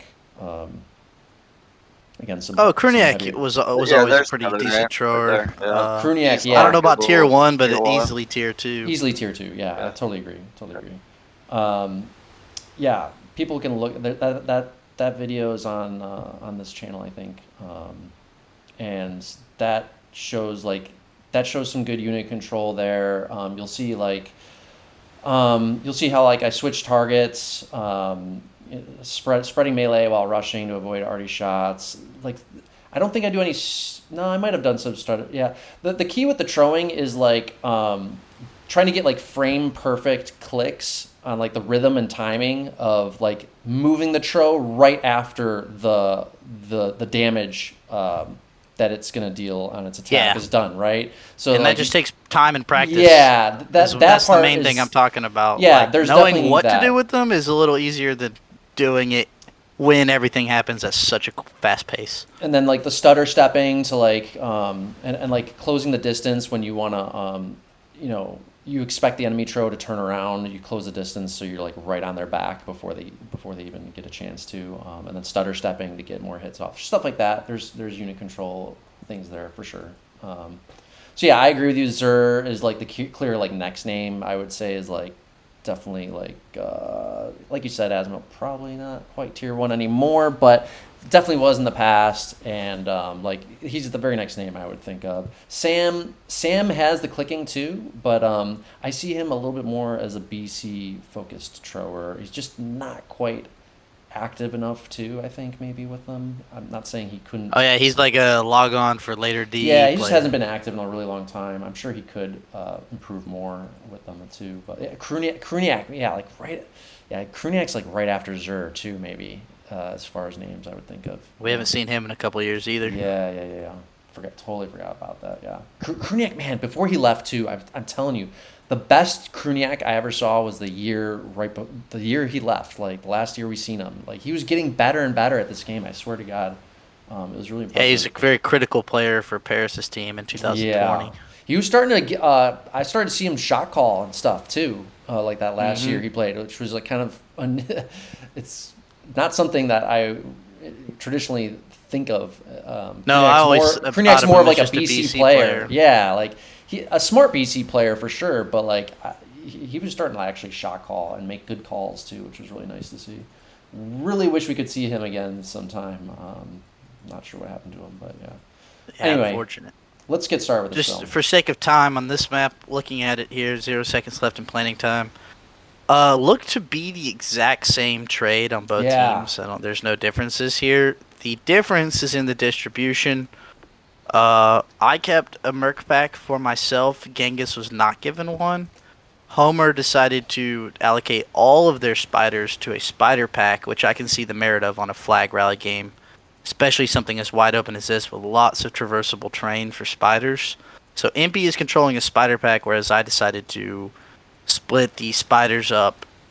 And honestly, at this time, this year, I probably would have done a spider pack, and I think we had discussed using spiders as filler melee for defense. So I think this is something that you would talk me into, which I mean, obviously if I did it, I agreed with it. I don't really remember how this game goes. I think we lost, but I don't know how big of a factor that spider pack played into it. So I'm curious to see if that made any substantial difference. Spiders as filler melee for defense, you can spread out more melee amongst multiple people, or dedicating them to one large roaming pack that's very good at flanking, very fast, good at traversing terrain, good at pressuring backfields. So very weak unit on this, so they can't take anything in a straight up fight, but they can make lots of flag pressure. Because if you leave a handful of Zerks on a flag, that spider pack can tear them up and take that flag. So you raise a good point. To see how the difference in those two distributions play, and the second one being Tro with a Merc pack versus Tro without, if that made any big difference as well. I think as far as everything else, yeah, everybody just has one Dwarf Hero and a handful of melee to go where they need to go. And I see some writing on the map that I wrote. I have no recollection of our strategy. It looks like maybe offensive north and defensive east, maybe, but we'll see. I really don't remember this map, the strategy that you decided on. So yeah, I think you're right. I probably was against the idea of a spider pack on this, and you're probably also right that I was probably wrong about that, because I think my thinking at the time was like, I'm kind of correlating these dwarf heroes with fetch, and I know fetch are just like the ultimate counter against spider packs. They just one click and you can blow up 18 of them. Yeah. It's really not even a question. But what I didn't think about was that actually dwarf heroes are still significantly less effective than the fetch at dealing with the spider packs, because the fetch can instantly attack things, right? Dwarf hero, you got travel time on the bottles. You can dodge those dwarf heroes at max range a lot easier. Mm-hmm. And also, there's just a ton of freaking hills on this for the spider pack to super take traversable advantage. Terrain. Yeah, so all over the north and east and south, just the entire map. Yeah. So I want to see. I don't remember, but I want to see. I mean, with a grain of salt, because Empy is controlling theirs. I just want to see what a spider pack can do on this. If it made a lot of pressure that we had to react to, or if it just kind of ran around and couldn't do anything. I'm curious to see how that played into. It is flag rally with very few flags, so it could be very potentially strong here. I really don't like this pick though. Because it's actually quite unfair, I feel. If the Northeast, our start has actually a big start advantage, I would say, because if we get victory imminent and can camp on our home flag, we can hold that position. Those chokes are super defensible. We got a little bit of a high ground in the Northeast that they don't have on their home flag in the Southwest. You know what I mean? So it's a lot more defensible. So it's kind of unfair, to be honest, a little bit, But that's assuming we break out and get VI first, which it's not. Yeah, it's not likely to come down to that, because probably it's going to be more of a BC fight. But still, it's still in a grand finals tournament, finals. Slightly unfair. Yeah, you wouldn't want something like that necessarily. Oh, and a couple untradeable whites too. Our water is much more. There's literally a flag we can put them on where they don't have that option. Maybe 6. Oh, that's right. Yeah. The the free sinkable whites are a lot stronger on the Northeast too. Yeah. All right, you ready to let's check this one out? Yeah, let's get it going. 3, 2, 1, go. Game on. I'm excited for this one. First 2 games have been Flag blowouts. captured. Yeah, yeah. This game I will be wouldn't. close. That's the Jersey I game. wouldn't. By the way, I think this one might It's be not a a close blowout. game.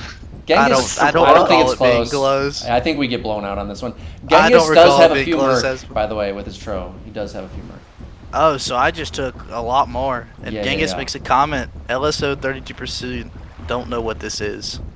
It's a good comment. I don't know why I would ever have over 30% of the army either. Oh, those whites I distributed brings it down to 30%. The dwarf heroes Flag are not dropping captured. satchels. Karma just, commenting that it Flag would be captured. embarrassing to lose to me in a tro battle. So there's one opinion from a Flag myth member captured. about my trolling, which I'm not really worried about.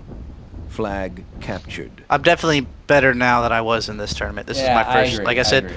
my first tournament trolling, my first as a main troller, my first Flag tournament trolling and captured. captaining, which makes trolling a lot more Yes. difficult. Flag That takes some getting used to. captured. Checking in on For sure. everybody, watching the map, making calls, all while dealing with the tro as a unit.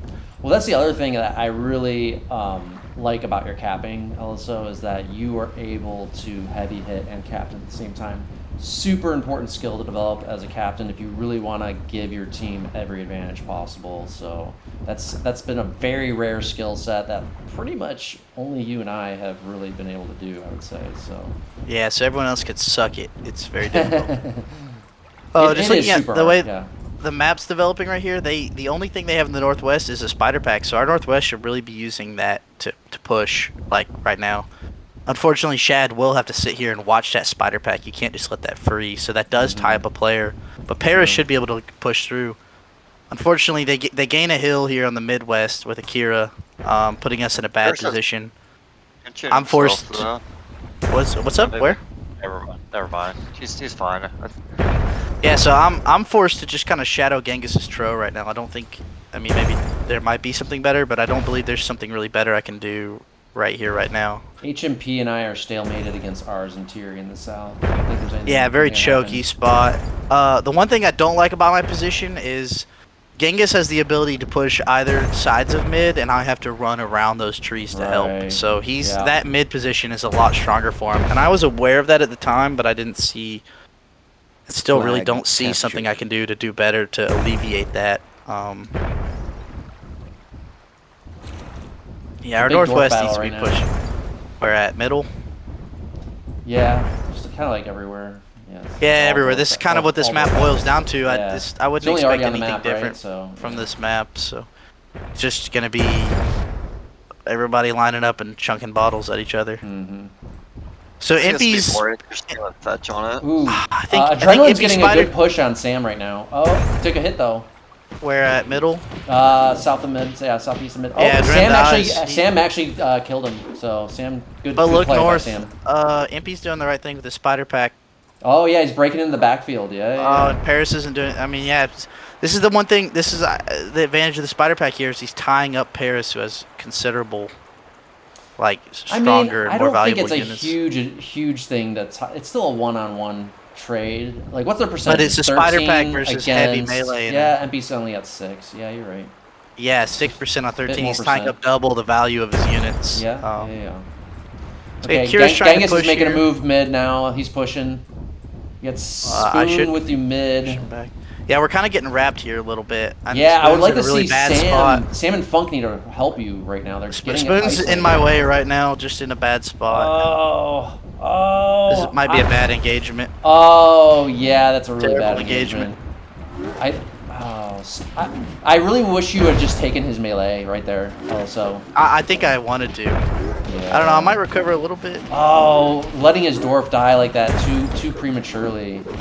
Ah, if that dwarf had stayed alive. Oh man. I don't know, but I'm beating Genghis Stro currently. Oh, never mind. That's a not bad for engagement right there. You should have pulled out It by is. now. I thought I had Yeah. more friendly melee with me, I believe. You But didn't yeah, take I too definitely. much damage. Flag Well, captured. you're still up in troll health. You're still up. Yeah. Okay. I don't think I did. I could have done better, of course, but I don't think I did terrible. Oh, those satchels didn't go off. Oh, Ghengis is going to start. He has a way better engagement there. Yeah. Yeah, It's like a free beats me on tro this kill one, I right think I there. recall. Yeah. And now... I should have taken yeah. Spoon's melee like minutes ago. Yeah. I just kept wanting him to do things and he wasn't doing it, and I could have done better if I had that melee. Spoon struggles with the meleeing. We like to have him captured. on the arty rolls more so for sure. Yeah, after I got that tro health advantage, I should have just backed off. And it's really but I not got just Spoon. Like, it's not really his fault. aggressive. It's hard to be synergized, when you got the melee Yes. split between two players like that. And I don't like being the person who just takes units from people. But I mean, in that situation, if that's the case, I really think you got to get over that. In that case, you 100% need to take his melee. Got to. I can just see myself right now in chat like He's still got the voice, dwarf. like, Spoon melee. Yeah, he's still got the dwarf. You shouldn't feel bad about it. The dwarf is plenty still to control, right? So. Yeah, after I got that tro health, I should have backed off, but I got too greedy and went back in, and I lost for it. Yeah. So that's definitely just a greed mistake there that made us lose. Flag so captured. I was doing okay at the beginning and then Victory fumbled it imminent. completely. The Ghengis took complete advantage of it. Yeah, and that's why Ghengis is a great thrower. Like, that was a really good engagement for him. And he Yeah, I recognized should it. not have turned around in the water there. When you turn around, your other melee should have been closer to your tro and maybe even in front of them. So yeah. Yeah, and I understand all that now. I see the mistakes I made that I could fix. Get the tro health back off. I also thought we had more friendly melee in that, but we definitely didn't. So I made several Flag mistakes there, captured. and Ghengis won it. Yeah, Ghengis kind of that play, the throwing Ghengis made there, kind of won his team the game. The game was really close before that engagement. Once Ghengis got control of the throwing fight, that decided the whole game. And that's kind of, I guess, probably how this game plays out, no matter what, honestly, because you only have dwarf heroes as the only arty on the map, and the rest is just melee, right? And so the throwing is going to decide it. Just regardless. a big stalemate till the tro make a play. Yeah, I think. And I got caught from the very beginning in a bad spot where I just kind of had to shadow him. So all I had to do was just win the rush, and I fumbled it huge. So Ghengis definitely takes the cake on that one. This kind of reminds me of something that I experimented with for a long time as a thrower. Was like on if I had a tro, for example, or any map with tro and merc on it.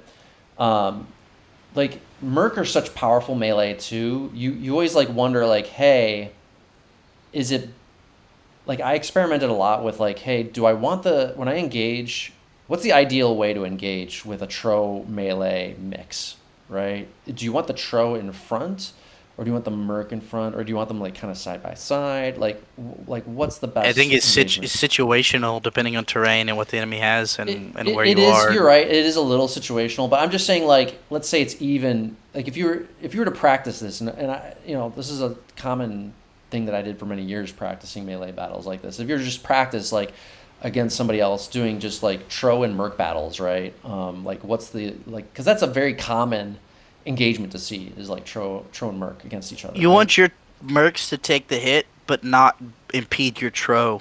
Yeah. So you have to find a balance in between that, where your mercs are getting hits, your tro are getting hits, but nothing's in the way, your tro aren't being abused. So it's kind of like in the front to the side, almost, in a way, where you try to micro them to engage at the same moment. You definitely 100% do not want your tro out front getting trapped, which is what I did to myself there. So I just want to go into this in a little detail because I do think a lot of people don't understand this still, is that the reason I illustrated that example is like kind of the general question in that example is like, is your tro unit a tanking unit or a damage dealing unit? And it's kind of like, I think tro is like, it makes it really confusing because it is obviously, it does really high damage, of course, but it also has a really high health bar, and it's like, I don't know how I should use this unit. Is it a tanking unit or is it a damage dealing unit? And there is a clear answer to this question. It is not ambiguous whatsoever. Tro are absolutely a damage dealing unit. They should not be treated as tanks. The only time you tank with tro is because of their resistance to explosive damage. You use them to tank arty shots, right? Yeah, you tank them when they're not at threat. But if they're at threat, they're not tank units. Like, they're fine to tank arty shots as like as far as like protecting your melee while you're inserting into a melee engagement to rush something, right? Obviously, you don't want to like take free arty shots either, right? But the big mistake I see people make all the time with Tro is they get their Tro trapped by their own melee. They'll stick their Tro in the middle, and their melee kind of wraps around their Tro on both sides, and then their Tro are kind of stuck, and they end up taking way more damage than they should. The perfect Tro engagement has all of your small melee right tight in front of your Tro, such that the other enemy small melee can't touch your Tro, but the Tro can still kick because the Tro have a little bit more range on them, right, than most of the other small melee. That's the perfect engagement.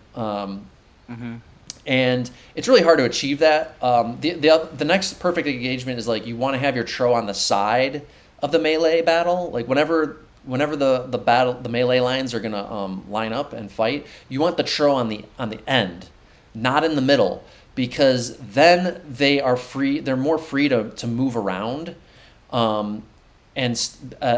which you want, because you don't want your Tro to get trapped in the melee engagement, because then if they're taking damage, you can't pull them out, right?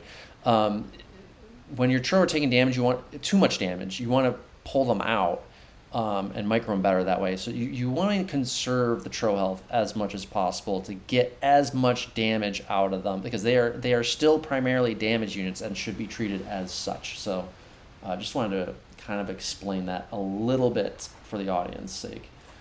Yeah, they're like melee cannons.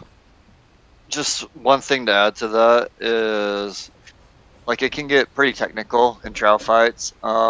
You just talked about Trow being a damage unit, which I agree with, but like if it's a big on melee engagement, say a lot of Mercs and Zerks and Trow, you have to like sort of do quick math. Like if they're putting a lot of melee on one Trow, then you can pull that Trow out and just kite that. You like weigh the damage, right? Is my damage more? Is theirs more?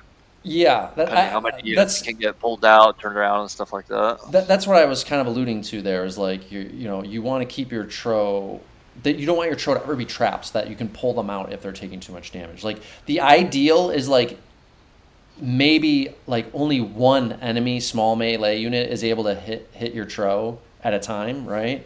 So the ideal engagement basically is like all of your small melee are sacrificed right around your Tro, and they absorb all of the damage until they're totally wiped, right? Before any of your Tro get hit, and your Tro are kicking or punching the entire time. Like that's the perfect engagement. And then even if you lose that engagement, you can pull your Tro out while before they took hardly any damage, and you still probably got a pretty good trade out of that.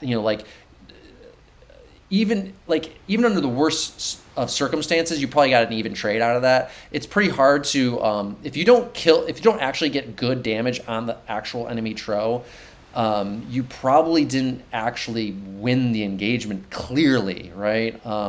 Unless their Tro weren't able to do any damage to you either, and you just got free kills, and that's fine too. But that's the way you always want to look to play that, and that's why we've been saying in so many of these episodes that you always want to give your Tro or some small melee that they use to always have in front of their Tro, because you want them to absorb the damage first. So yeah, and also not just absorb the damage, it kind of zones out the enemy melee from even being able to get close to your Tro, which is kind of nice too. So you can kind of screw them up, so you can kind of screw the enemy melee up in their targeting, in other words, which is a nice benefit as well. So anyway, let's move on to the next one here. Yeah. So these games have not been they've been very back and forth. Very back and forth, yeah. So what was that? How many games is that? 4, so it's 2-2 right now? I thought it was only game 3. Oh, wow. Okay, yeah. They're up 2-1. So they're up 2-1. 2-1. Yeah. I wonder if we're going to do our quintessential strat. It looks like we are. Of course we are. I haven't done any other strat for the past 4 years. That strat has just been so dominant, yeah. Yeah, hasn't lost yet. Except for Kara Kadarn. Asmo can beat us on No, Kara Kadarn. I just meant on creep. Yeah, not on creep. Undefeated strategy here.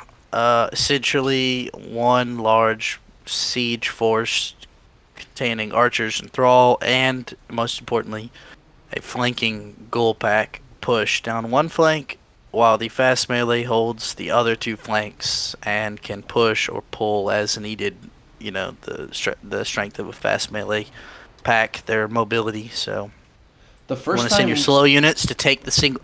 All there is that one flag you gotta take. So you send your Yeah. slow units straight there. The enemy either has to stop them or take yours quicker. And it's hard to effectively push warriors. the So first time this strat was kind of demonstrated was the 2021 finals, where it was very dominant. So at this point in time, this strat has been known about for at least 2 years. Correct. I don't know, other than you, Asmo, I'm not sure if anybody else was literally catching on to this strat necessarily. I don't know. What do you have any thoughts about that? Do you think others were kind of catching on to it, or what? Oh, absolutely not. Yeah, okay. I didn't think so either. You get- Were you it catching hap- on to it at this happened, point in like- time, you think? I don't know exactly this time, but definitely before this year is catch on to it, because you guys would even use this crap in like decent rabble games. Right. People are I just like definitely lost. would. The GKG wasn't people, playing in those, but I would use them people every are game. lost on how to deal with it. It would just drive me Yeah, insane. people get so It's like, confused. yeah, They're cool. so confused. Yeah. I love that though. Dude, I fucking love it when the strategy like just confuses the shit out of the opponent, especially after this game has been played 20 years. And they're you doing still the see- same thing they do for the still see past people 20 get years. They confused. send like Yeah. they're sending like a 5 to 10 archers middle and a big warrior rush flank, and it just doesn't work. And then they lose, and then rinse, repeat. A couple weeks later in a different rabble game, same thing.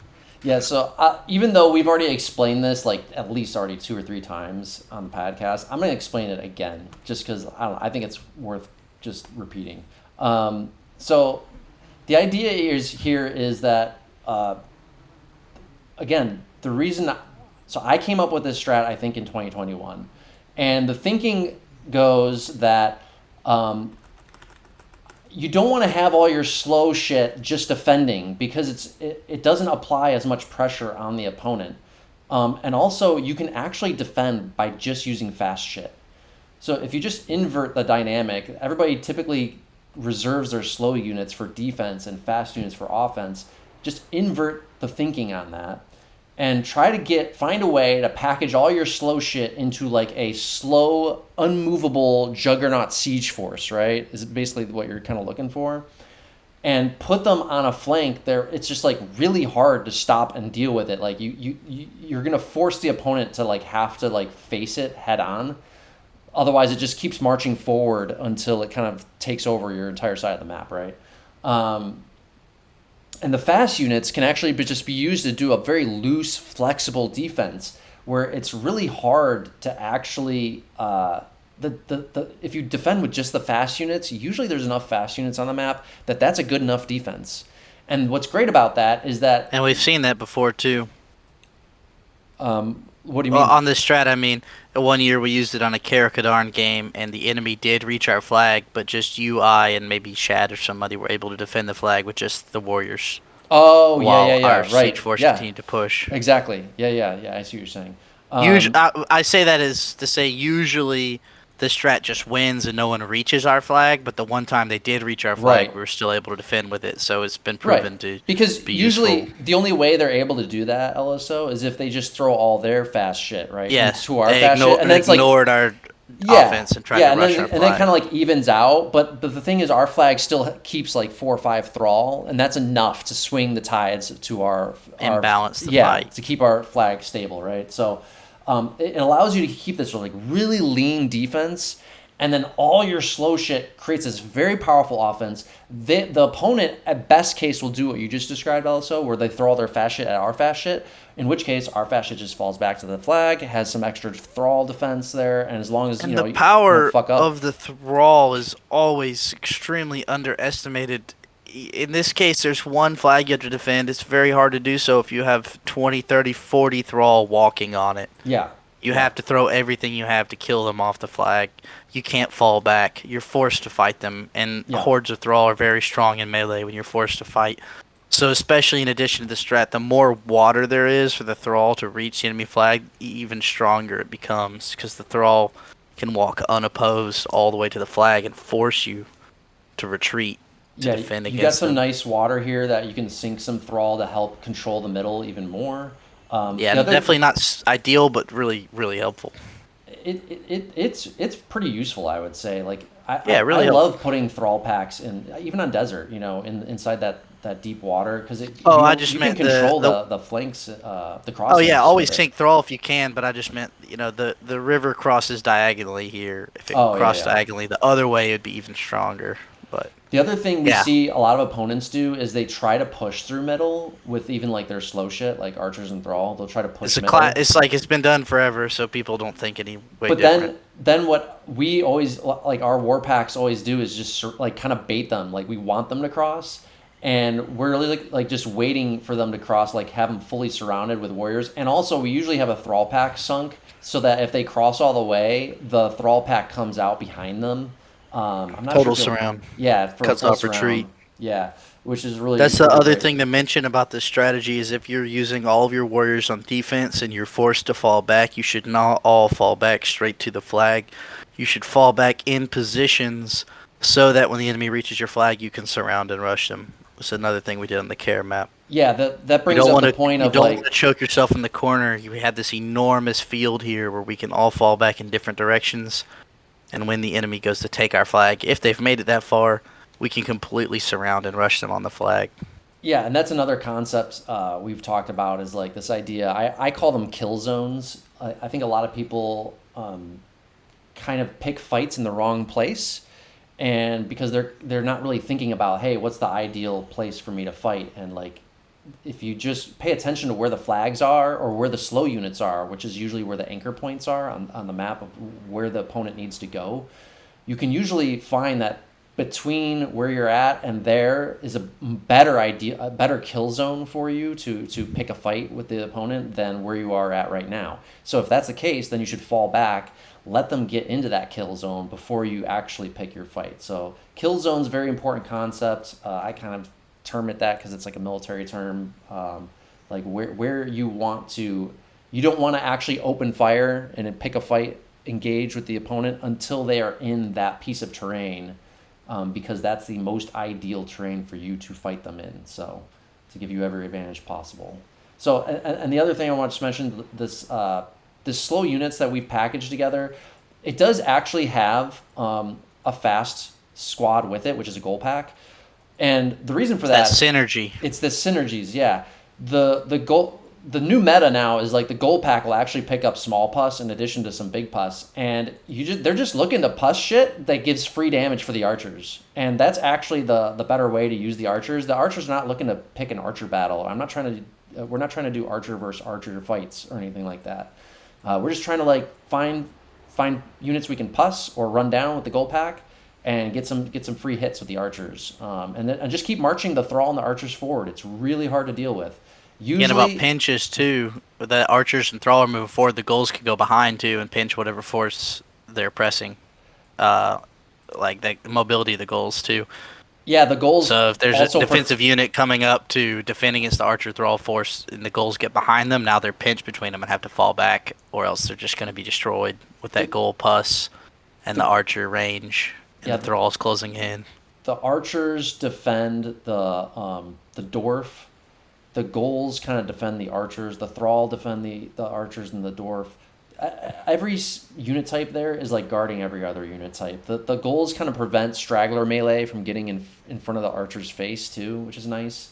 Kind of keeps, it's really hard to even get anything close to those archers, which is exactly what you want. They're very well defended, and they just kind of keep marching forward. So the other thing we'll see opponents do when they react to this is that they'll throw all their fast or slow shit at the slow siege force that we have, which, if you think about it, is still an advantage to us because they're basically going to get pinned on their side of the map.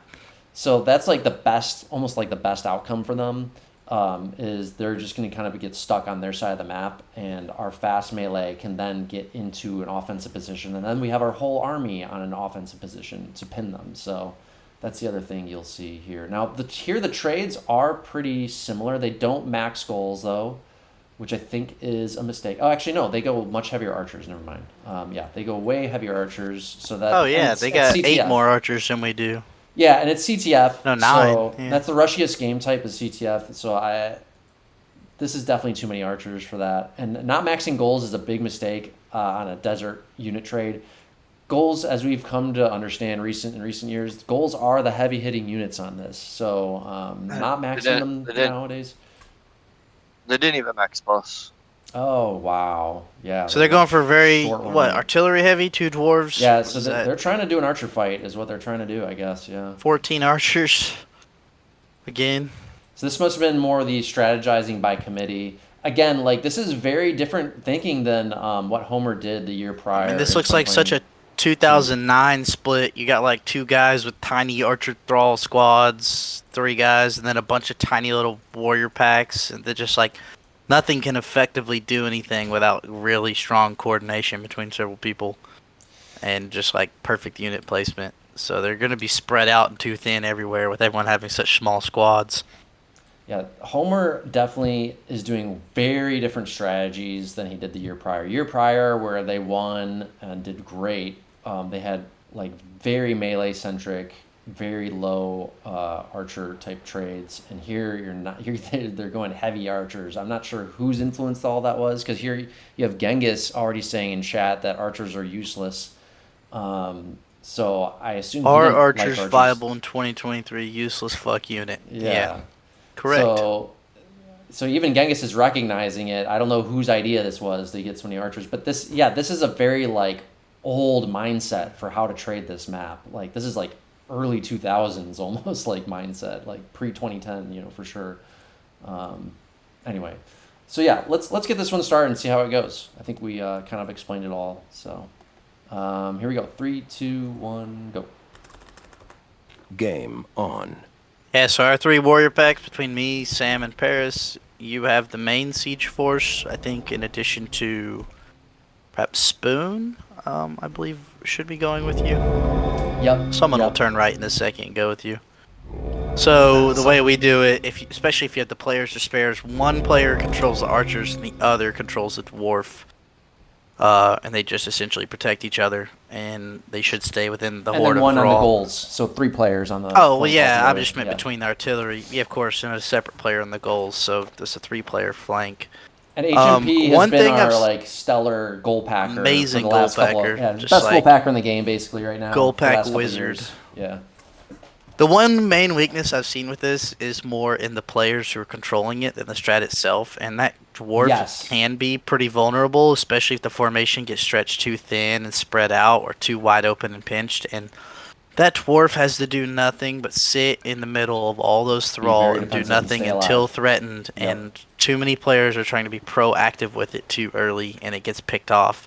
And when it gets picked off, the whole formation becomes much more susceptible to rushing, or warriors and heavy melee, and so that dwarf is pretty much essential to keeping the defense. It's kind of like maybe the glue that holds it all together. I mean, all of the units are, but yeah, all the unit types. If you let that, that's the only one that's you only got one of that unit type. So that's I guess what I'm meaning is like, yeah, if you lose an archer, you're fine, but if you lose a couple thrall, you're fine, couple goals. But if you lose that one dwarf, then the whole thing gets weakened. So it's very very fragile unit you have to keep protected. The execution of this flank is super important, like you said, and this is why I always like to lead this flank, because even though it looks like a slow defensive force, this is actually the offense, and so that's why I usually take the archer thrall squad on this, is because I typically tend to lead our offenses. And this is actually our offense, even though it doesn't look like that. And yeah, to most people, our south might appear to be the offense, big rush or whatever. Yeah, well, what's super important about the archer thrall on this is like, and you're going to see me, well, I guess I'm already backing up, but like basically the key is to make sure this force gets in the fight matched up against something ASAP. That's the huge thing. So the reason I'm backing up now is because I see that I am matched up against enough units. So I'm satisfied that there's not, that the rest of my team is not disadvantaged elsewhere on the map, because I see enough stuff facing me, right? If I didn't see enough stuff facing me, then I would be pressing forward as fast as possible to get to the You need HMP to kind of flank here. I feel like a little bit, especially since you have Puss with you. So we have thralls sunk middle now. So if their middle tries to push, they're screwed. HMP And our south just has to back up here, and they're fine. Our north is still fine. It may look like, oh, we have half as many archers or whatever, but with HMP's goal pack flanking to the side like that, and this HMP and I have talked about this. This is exactly what I want him to do. Is with him flanking to the side like that, he's able to collapse the enemy archer line. So even though they have more archers, they won't be able to get effective volleys Basing. off. Yeah, they won't be able to be very effective. So basically, he's looking to collapse their archer line from the side to force them to clump up. And that would allow me to engage their archers more easily. Now, they recognize this, so that's why they're backing off. Our south doesn't have to fight here, but it's like they both want to. We got plenty of thralls sunk in the middle, too. Yeah, and they're split into 2 packs so they can cover both flanks. There's more than adequate enough to rush mid with me and more than enough to help cover south if they try to push across, so both of our flanks are secure. We are more than happy to run the timer out. The game clock is on our side because they have archers. They have to pick the fight. You know, if this thing goes down to 3 minutes, then we are going to be able to rush and they're not going to be able to do anything about it. So it's guaranteed winner tie for us. HMP needs to start pressuring a little bit so that y'all can push.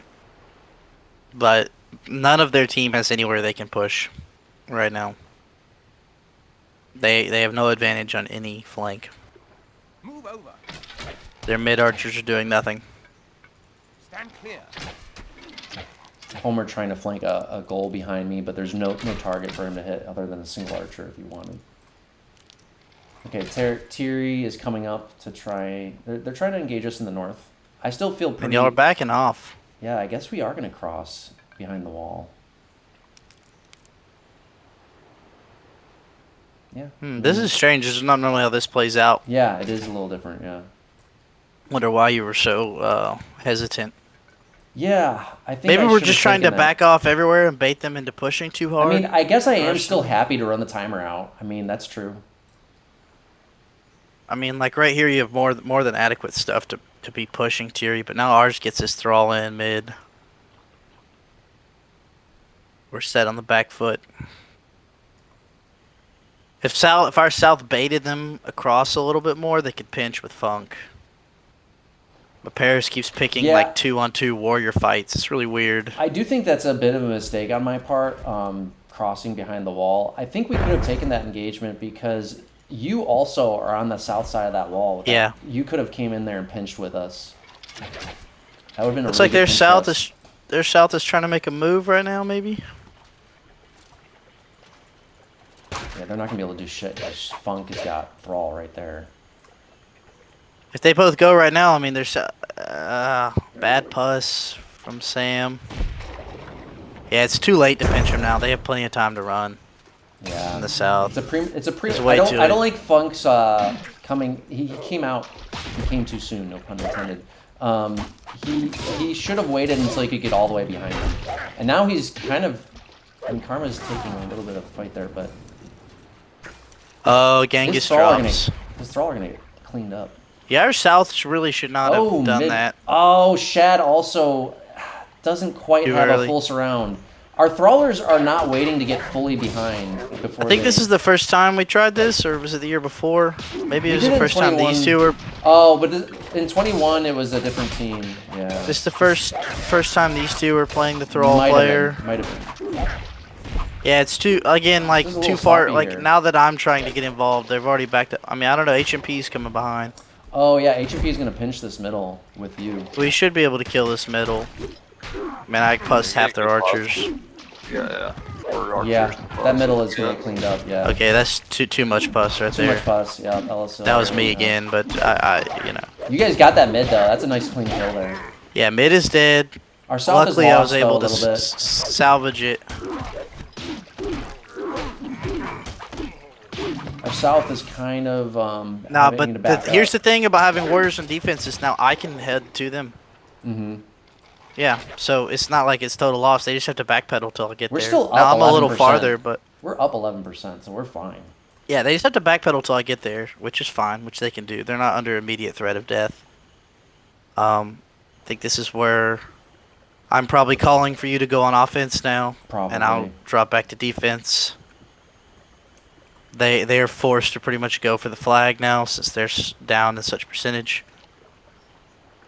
Yeah, I definitely should be pushing on offense. Yeah, you should be going forward right now, not all the Yeah. way around. I think I'm telling you that too. Mm, There's just not enough time on I don't the. want to go. No, there's enough time. I don't want to go through that choke. I think I'm fine. No, but 5:30 is enough time. maybe. We're fine. H&P still at large with the goal pack. Yeah, he's been all over the map. Yeah, so even though they ran our south down, our south got into a bad fight. There's still not enough pressure for them to take it. Like I'm arriving here now, kind of getting behind them. So it's like they're just they don't have the position they need. I feel like we should have taken a few more thrall on the flag there, but maybe, but we're sinking most of them. And if we had timed our 5 attacks a minutes little remaining. bit better, then oh, it those looks like thrall would have. I'm gonna fight through middle. I think actually is what's gonna happen here. I'm gonna ignore Tirri and just fight through middle. It's the right Probably, call. especially since H&P is behind middle, you'll have the perfect pinch on ours. And Shad's Yeah, still in the water with a couple. yeah, exactly. That's exactly right. Yeah, I think that's A the better huge play to warrior make. fight going on in the north right now. Hard to tell who's gonna win. I think Paris and Sam hold it together. Yeah, that's a good engagement for us. I think we're good. And I keep Karma off. This is where you want to have a full goal pack too, to start like running down. Like once the momentum swings in your favor and your goals can start running down the enemy warriors, it's always really great. So we're up still 11%. I'm gonna be pushing through middle. Tirri is now out of position. He can't do anything. Stand clear. Yeah, way out. Flag contested. Yeah, their mid's gonna die here. They all have pretty much 4 minutes to book it. Move over. It's enough time. 4 minutes is enough time. Yeah. Oh, nice puss there. Oh, Sam just eats one. Oh, yeah. That's gonna swing things a little bit there. I'm not there. I'm not there to help. Ooh, that was a bad engagement. Yep. Now Yeah, it's a Sam little dicey at approached him. home for us now. He approached a puss goal in square formation. Now, to be fair, there's at this point you don't know what goal has puss or doesn't, but you still You should have to treat all of assume. them as if they do. Yeah. You have to H&P does a sap bomb and blows up all of his goals instead of the shit. Warriors. Damn. Okay, I missed A little that. greedy Yeah. and Contested. maybe misjudged. But it's okay. We still have plenty It's a little tight plenty here. to push. It's a little tight here. Flag Homer's got a contested. big puss still coming up on our flag. Ooh, this is gonna be. Man, our flag is in danger right now. Oh, he gets No. Oh, he gets a great. Paris. Paris saves it. Oh, that was so crucial. big play. Big play right there, Paris. Yeah. Now we're okay. Now our home is okay. That was huge. Oh yeah, you're not worried anymore. That was huge. Not at right all. there. Yeah, we're fine. I got now. plenty of melee to deal with it. And I got 230 That's still big to puck. take their flag, so I'm good. So they have a big plus here right now. Yeah, you guys are. Yeah, this Playing it was risky, way but closer not game than anymore. I expected it to be. We've always been dominant on this strat. This is literally the closest I've ever seen the strat be on this. Probably should have been more aggressive. Probably should have called for you to help us just push that north more earlier on. That's probably what we should have done. Oh, it looks like they leave. They give up. Flag, flag. They're playing for contested. tie, probably. Yeah.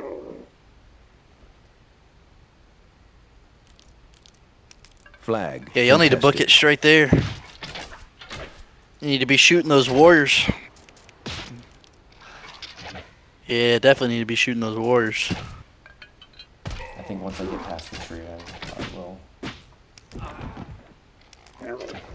Oh, Tirri trying to pinch me from behind a little bit here. Alright, I take an engagement with Karma.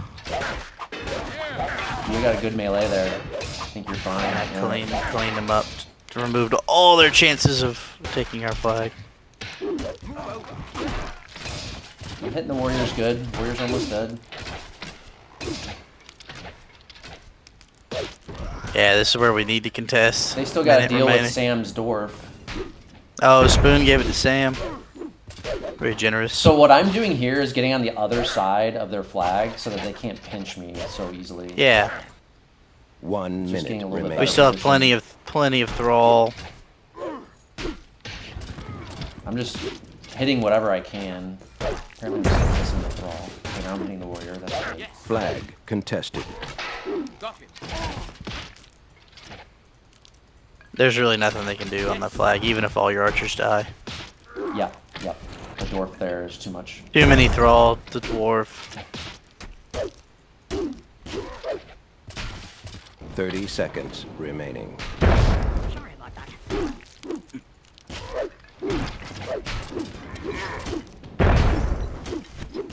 Alright, so actually this might be one of the closest Flag games captured. we won with this strategy, but Absolutely was the closest for sure. Yeah. I definitely put in work with my warrior pack in multiple places. We definitely probably could Probably have one of my executed that a better little bit games. better. Especially the Yeah. thrall crossings. Our was pinches very were really sloppy. weak. Yeah. And our gold pack killed itself trying to Yeah. kill 4 warriors. So yeah, definitely some sloppy things. And Genghis dropped for them mid game, which Oh definitely yeah, that was a big hurt. definitely, you know, Yep. That jamming was the gears super, there. super close and slop. Well, not super close, but slop. Well, it was a little close when that Homer's Puskal on our flag was the closest it was that the whole game was right there. Yeah, that would have been terrifying to see that land on all my warriors. Paris's small pus clutch. And that I only was remember a that 25% live. of working. That's So what- When y'all made a comment about that goal, I remembered that. It was like a flashback of Paris saving the day there. big time. Yep. But really poor So- engagement from him, Sam, and Funk on that south side. They should have let the Yeah. Warriors cross a little bit more and that dwarf get across. They could have easily pinched it, but So something for the viewers, like if you have thrall squads like Funk and Shadow did this game, there's like 2 ways you can play it to beat the other team. Like that south fight, the thrall could have either waited for the enemy team to throw out offensive passes to show, or they just wait from the cross where they can completely get behind them, and the other team doesn't have a choice but to like force a bad fight. yeah, but it's a little tight because you're so slow. You don't want to let them cross too far, and you don't want to come out too early. So it's about finding that right moment to come out of the water where you can get behind them, but not Yeah, not that not you too can't soon so help. that they can run away, and not too late so Sure. that you can't join the fight. So it's finding that, let them cross, then come out of the water, and all 3 of you have to hit at the same time. So it can be a bit Yep. tricky, but It's yeah, definitely way too early. tricky when trying to like get behind a warrior squad because Yeah, they can just much run. easier against artillery. It's much easier. Like that middle with the thrall and archers, Shad really should have been all the way behind them before he Came out of the water. I don't come out of the water until I know they've passed the point of no return, and I guaranteed to get all the way behind them, even if they back. Yeah, up and I right don't away. think he had a dwarf either, whoever their Mhm. yellow adrenaline. So if Yeah, Shad was completely adrenaline. behind him, we would have just rolled him. Yeah, it's a I little. mean, we sloppy still there. did. Luckily, I was still able to catch up, and I committed, and we killed him. But it was very close. He almost got out. Their south definitely got out, and it was a bad engagement. But since I won mid, I was able to help, so it worked out in the end. Yeah, it's about timing those thralls very, very carefully. I just I had to hit realized. the restroom real quick. I'll be Yeah. back in a minute. Go ahead. I gotta download the next one actually too, so I'm just downloading it real quick.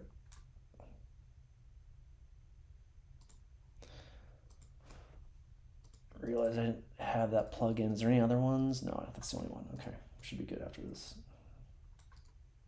Yeah, that was man. For some reason, I thought we were gonna win that one a lot cleaner than that. That was definitely the closest I've ever seen that strat play out. And I think we just kind of executed a little sloppy. I think if I just called for LSO's war pack to reinforce me, we could have been pushing right through that north right away, basically. I think in the north, HMP kept on getting cut off, and he was scared to fully like push around. If you could have just, maybe had like a fake warrior rush up there or something, just to help him get pushed around. Once he got pushed around, you guys could have just destroyed them. Yeah.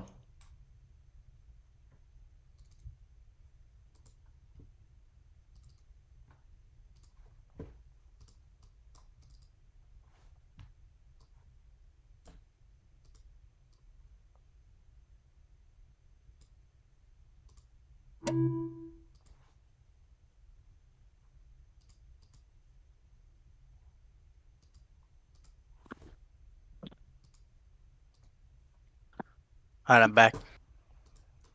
Okay, I just downloaded the film. Hang on. I'm trying to see if I got it loaded correctly. So let's Game see. That 5. sets it at Okay. 2-2. So 2-2, yeah. Close loss, match. win, and it almost feels like we had one pretty convincing win, and that one we kind of scraped by, and 2 convincing losses. So it kind of feels like we're on the It's the kind of the leanings. underdog, the Yeah, lower foot. they're definitely kind of like slightly outplaying us, which is kind of to be expected given these rosters, right? Like, Yeah, they're definitely look at this point in the series like they'll win. They're on the games they win, they do really well. On the games they lose, it could be played down to a couple engagements and mistakes. although we are actually the top bracket finalists this year, so we have sudden death advantage. So even if they had beaten us in the 7 games, they'd still have to beat us in sudden death as well. Which is what happened the year after too. That's right. Or did we have bottom bracket? I don't know. I just know that it went to sudden death. Last year, I think we were top bracket. I think, yeah. It still went Last 2 to years. sudden death last year. Oh, it did. Oh, you're right. Then we were bottom bracket. You're right. Yeah, Asmo. Man. Oh, that's right. Gate of Storms. Who took us out? Load. Forgot. We did. We beat Oh, you you guys beat us. Okay. Yeah, that was the only match we lost. 4-1 or something. Oh, that's right, Ella. So you didn't. We didn't really prepare in the top bracket finals. Remember? Yeah, I got my new job. I was working like Yeah. 65 hours a week or something, and I didn't strat till like the night before, and they were just like kind of very sloppy. I mean, Asmo did a better Yeah. job, so. Yeah, I didn't even want to give those 2 hours on that Friday night either. I was just tapped. I was like, man, I still got to do this though. Signed up to do it. Yeah, you could just let me know. You could just Yeah, let me know. it's better now. It's not 65 a week. All right, so we do. Is there warriors on this? I think there is. Yeah. Okay. Yeah, there's the option for warriors. I don't think So we want no They're- warriors. It's they got a territories? couple. Oh, it's king of the map. Interesting. Okay. Again, I don't remember the strategy, but looking at the map and the flags, I feel like this is a control middle type of map. Again, kind of the same concept as Eerie. If you control middle, then you have easy access to everywhere. Just good map position and control. So I assume that's I assume we're playing for middle here. Yeah, I would assume so too. Interesting. We're looking at both it. teams do split tro. That's really interesting. So Karma and Ghengis for them. Probably kind of like a 2-prong on the middle situation where you don't. I mean, there's nothing in the exact middle of the hill, so you want to control either side of the middle. So that's why the 2-tro split idea comes in. I don't know. Again, how I really remember very little of this specific map and game, so I don't know. But I believe we're splitting the middle here, kind of doing a north middle and a south middle. Yeah, I don't know how I feel about our strat here, to be honest. Like going no warriors on king of the map. Like I wonder if having less melee, even though the warriors tend to be But weaker. do we have more goals? Is that the trade-off? A handful. Maybe we have more archers and more goals. Well, definitely should max goals. They didn't Yeah, max goals. more Oh, goals they didn't than max them. goals. Interesting. Yeah, so we have we have 4 more goals and a handful more archers, and they took a couple warriors instead. So honestly, I don't know Yeah, if the it's warriors would make negligible that big. difference. The trades are ultimately pretty similar. Yeah. Yeah, they have a couple more warriors. We have a couple more archers and goals. I think with the unit selection, I mean the Zergs, Locks, and Tro are the strongest here. Tro can't be as abusive because of the archers. What I don't like about this map is it tends to favor one side getting control of mid, and the mid is like pretty huge. Which side? I may have played this map twice. I can't remember, but I think it's actually the southwest. Counterintuitively, it looks like the northeast should get there, but because they can run straight there, and we have to run a little south or a too little much east terrain. to do the water There's too crossings, much terrain and then in go the back way uphill. for the northeast. Yeah. So we have to cross water. I think to go they end back up getting uphill. control of mid first, and I think they end up winning this game, but we'll see. As far as distributions, looks like they have 4 archer squads who also have warlocks. Yeah, they do like even lock archers. And we have 4 archer squads. With different lockers, I assume. Paris has a warlock. Everyone else. Otherwise, Yeah. it's dead. Oh no, I So have a lock you have too. just a lock. Spoon has just archers. No, I have Okay, lock you and and archers. Paris have a mixed Yeah, yeah. squad. Everyone else has a dedicated artillery Yeah, unit yeah, yeah. or a tro.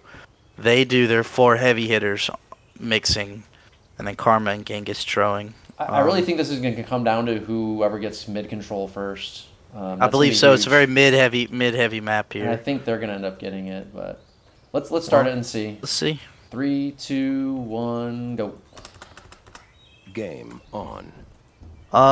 Another difference too is it looks like Spoon and Funk, the only melee they have are those gold packs, so Flag we're just captured. using them kind of like spiders on the other map. Yeah. Where they're just, Like melee defense, yep. you know, if they send a Flag Zerk or a warrior at your archers, you can cleave them down with the goals, but they're not like Flag roaming around. captured. The only They're other actually very Yeah. weak here, Captured. considering there's berserkers. The Zerks would be better flanking melee than the goals, so there's not really potential for. There's almost zero reason to have a goal pack on this map, especially with no pus. They would be just too weak to do anything. It's not flag rally. It's not capture the flag. There's no pressure they could provide. So I think our use of the goals is probably better than having them. Flag. Maybe captured. 1 or 2 just to run around and tag flags for time, but I don't think that they're worth having in a concentrated goal pack. Looks like their trove flank very wide at first, though, and ours go mid. I was right Flag predicting our captured. strategy, like a V strategy. 2 middle flanks Flag here. Captured. I go Flag south, Sam goes captured. north. Their trove are very Flag wide, which I don't captured. remember and would not expect. Flag I don't see the captured. merit Yeah, or that is value unusual. in that. I agree. Yeah, I don't either. I agree. Because right now we're able to just push they're kind of backing you up want from mid us. And control, but we're but of gaining course, huge space here. Our trowers are going to run into their archers, so our trowers need to be But careful about we that. gained enough space already to get our units to Flag the middle. captured. Our archers are still very It's- slow. no, though. it's not that the battle for mid is not over. Look, they're That's going true. onto that mid hill right now. It's They're going to true. get it first. Just by the fact that we so- have a worse so start. Karma and Ghengis Flag are now pressuring from the contested. side, and Flag they are on the lost. side of our archer line. I see the wisdom in their play here. No, It but they keeps their turned around. They trowers- turned around. This is not their original plan. Their trows were flanking wide, Flag and they turned contested. to come back middle to Flag counter us. That might be their plan though. Flag Like their trowers lost. are now in good position to be on the side of the archers, so that they're not going to take a bunch of archer damage.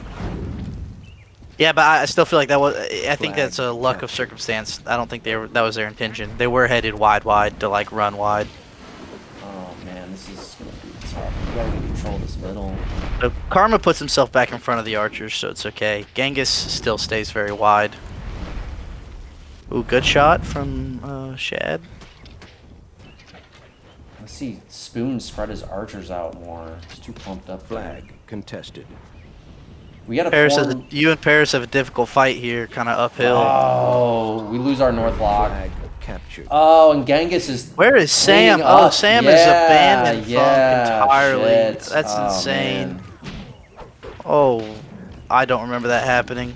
Total abandon for Flag a handful of Zerks he Yeah. ran down. Flag Not a good captured. call. Granted, Not a good I remember, macro I remember call on looking at Sam this, there. and that north should have been able to defend that tro a lot better, though, even without Sam. So it's not entirely Sam's fault, I don't think. Yeah, Flag but just lost. it's still a bad macro call from Sam there. Now It's their not the tro is end- much weaker than Sam's. It's not so the he end of the can come world back because we from do have a it. big tro health advantage right now. Yeah. Yeah, but Flag still bad contested. macro call. Whenever I think of troing on a map like this, I'm always looking to keep the tro at full health for the end of the game. Like, 'cause Yeah. there'll be a lot less archers on the map, and you just want to play what for flags ultimately. Ooh. What I'm doing here, Sam just is doing the just right defend- thing now. He's playing for Since he has flags. the health, since he's using a health advantage, it looks like he's trying to play flags now since Flag Ghengis just has to captured. retreat from Ghengis him, just right? has to shadow him. Oh no, he's going to shadow now. Why is he doing that? He should just keep on pushing around the side. Yeah, This is a I half agree. health We trail. gotta Like, play for even if he flags runs at this the point. archers, he can get Shad throws is in very out of the hill. position here too. It looks like I'm trying to help Shad live. I really don't like what Spoon's been doing with his archers all game. He hasn't really clumped. hit. He's too clumped up, and he really hasn't hit anything all game. Flag. And he's Chad like needs to standing get right back. on top of me. Flag contested. Shad's annoying me right now, and Flag I'm watching him lost. film. I can only imagine how I felt in game. Flag captured. Where He's is just Chad? trying. He's beside me out here, and I keep going down here to defend him from a tro rush, but he won't get back up to the rest right, of the team. right. I'm literally just eating arrows defending Flag Shad captured. from dying for no reason. Yeah, we're very my clumped up in this God. choke here. Yeah, like Flag lost. Spoon and I just cannot get out of this Flag stupid captured. choke, and we need to ultimately just give it up, I think. Oh, and you're gonna take a bunch of arrows now. I don't think I'm gonna take a bunch. I'm just trying to alleviate some pressure from Paris. Flag Ooh, captured. I almost got that lockdown. Flag captured. I had to take a lot of health just trying to defend Shad from dying, which Yeah, I, this in is super hindsight. awkward. I really feel like the start disparity here is what caused like 90% of the issues on this map for us. Flag It's a really contested. awkward map for the northeast start. Flag lost. Yeah, this is a bad pick. I don't like it. Flag Not for the captured. game type. Okay, I So got one Sam lockdown. has the potential. Flag Sam's getting lost. flags right now though, so keeping us sort of in the fight, even though we're down 10%. I've shifted to help Paris live, but we're just gonna get ran down here. Flag Okay, captured. we're starting There's to not push much out I can do. red. Contested. I'm gonna have to abandon Paris. Flag Oh lost. yeah. Well, you should at least pick the fight before he gets run down, so the archers can get some hits on the Tro. I mean, these archers aren't shooting. Oh man. Flag lost. Yeah, that's Flag not. That was contested. not a good engagement. Flag captured. Yeah, we're getting Flag cleaned up contested. pretty much everywhere right now. Flag contested. I do think our. I think we North still should've keep it defended pretty that- even for how much Flag of a disadvantage lost. we're at. Yeah, I think we get. Yeah, Flag we're I think pushing Sam through comes mid now back a and has a little good bit. rush right Flag here. Watch captured. Sam's Tro coming mid. I Flag think he gets a lot of He's damage. still got a in. full health Tro, Flag so he's definitely can do contested. something. Yeah, he's done nothing so far, so he has the opportunity to do something. I'm still above health over Karma, so we Oh, have that's Tro good. health advantage. That's it. good. And we need to Flag spend that Tro health captured. soon before he gets too far. Yeah, and behind I've literally time. spent all game just defending people who are out of position. We're up on flags which right is now, annoying. actually. Yeah, Sam has managed to do that, which is good. And since everyone's dead, we have plenty of free hands for Flag taggers. I captured. actually can't remember if we win or lose this. Shad loses a lock here, I believe. Yep, Yep, bad fight. that's a really bad engagement. Flag Adrenaline does lost. the classic. He's got a warlock, and there's just a Zerk hanging out a couple feet away, and Contested. Shad got baited into it. Flag captured. Flag. Oh, Karma lost. suicides his Tro? Flag. Oh, not lost. quite. Flag lost. Actually, Karma forgot to watch his Tro there. oh, they're still up by 8 minutes, actually. Yeah, this is looking Flag bad for us right captured. now. I actually can't remember. We might win this, though. I can't remember. I think here's where I call Sam to rush mid with me, maybe. Flag We're both lost. behind it. And I like, love- it's a desperation play. I actually don't want to see you guys do that. I think we're playing it perfect by playing the outside with our Tro health advantage. And we can keeping control- 90% of their army middle. Yeah, they're all bottled up Flag middle. We can contested. control the flags big time from here. I like our position a lot Flag better right here, contested. actually. I don't Yeah, think we should actually try to don't like- engage their archers at all. We should ignore their archers. I don't like what they're doing right now. They should find a way to push out in one direction without, like, some of the units. We're just keeping them Kind bottled of all up. their units It's up. great. Yeah. Flag Now ours next to contested. push out. That's what they should be doing. Flag captured. They're up in percent, but the Tro Flag health is captured. still something. Yeah, that's a part of that percentage flag. that can't be counted. Yeah, Flag lost. it's a lot closer in percent Flag than it looks. contested. Yeah, once Spoon we is force, they'll be forced to spread out more, and once Flag they spread out, then our contested. Tro should rush and engage something. Flag captured. Paris takes a bad fight with the Zerks. Flag captured. Flag lost. Flag Man, this is like- lost. Flag Gonna be a contested. super close game, I think. Flag contested. Sam's got to be able to do something, though.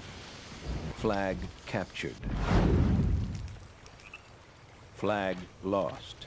Okay, they're pushing us out from the middle finally. Flag contested. Flag lost. We need to do a Flag better job of captured. controlling these flags on the Flag outside. There's no contested. reason they I should. mean, be we're up this trying, much. Flag but like lost. most of our melee on the outside is goals, and theirs are Flag Zerks, captured. so it's like I think Flag Shad just lost the contested. lock again. Shad lost Flag 2 locks. captured. Flag captured. sounds about right. Yeah. Flag. I mean, this is contested. kind of like Sam has to do something Flag with that green lost. Tro. I mean, I think he rushes ours here. Flag Okay, here's where the lost. rush comes in. Yeah. We're down It's a Flag decent what, rush. 20 something percent. I wish He he and didn't- Funk. Flag contested. Yeah, it's a decent rush. 5 Yeah, minutes this one remaining. is a good rush right here. It's gonna be a Earlier little would have been too slow early, for it. and we would have suffered for it. This might be too late though. That's definitely Yeah, a Sam just danger. gets a buttload of kills here, I think, for getting all this straggling stuff. Oh, we finally Flag die. Spoon and I finally Flag die to a captured. rush. Yeah, they realize they have melee and you don't. As soon as our lock died, Flag basically, lost. yeah. Yeah. Flag contested. Flag I think lost. Sam rushes this stuff too. Flag I mean, captured. I recall him getting a buttload of kills Flag at the lost. end. Yeah, he can. Yeah, he Flag can. He's gonna eat captured. some arrows for it, but he can. Yeah, but I mean, there's nothing else to do with the green health tro except for Yeah. chase single zerks.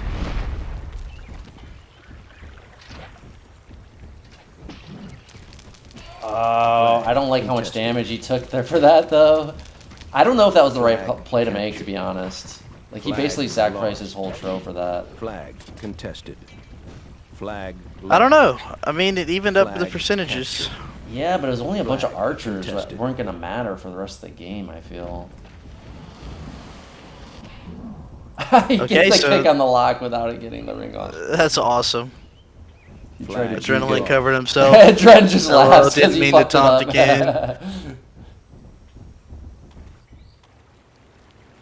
Of course you Yeah, didn't mean to. That's why you died without fire ringing. Like, This is gonna be really.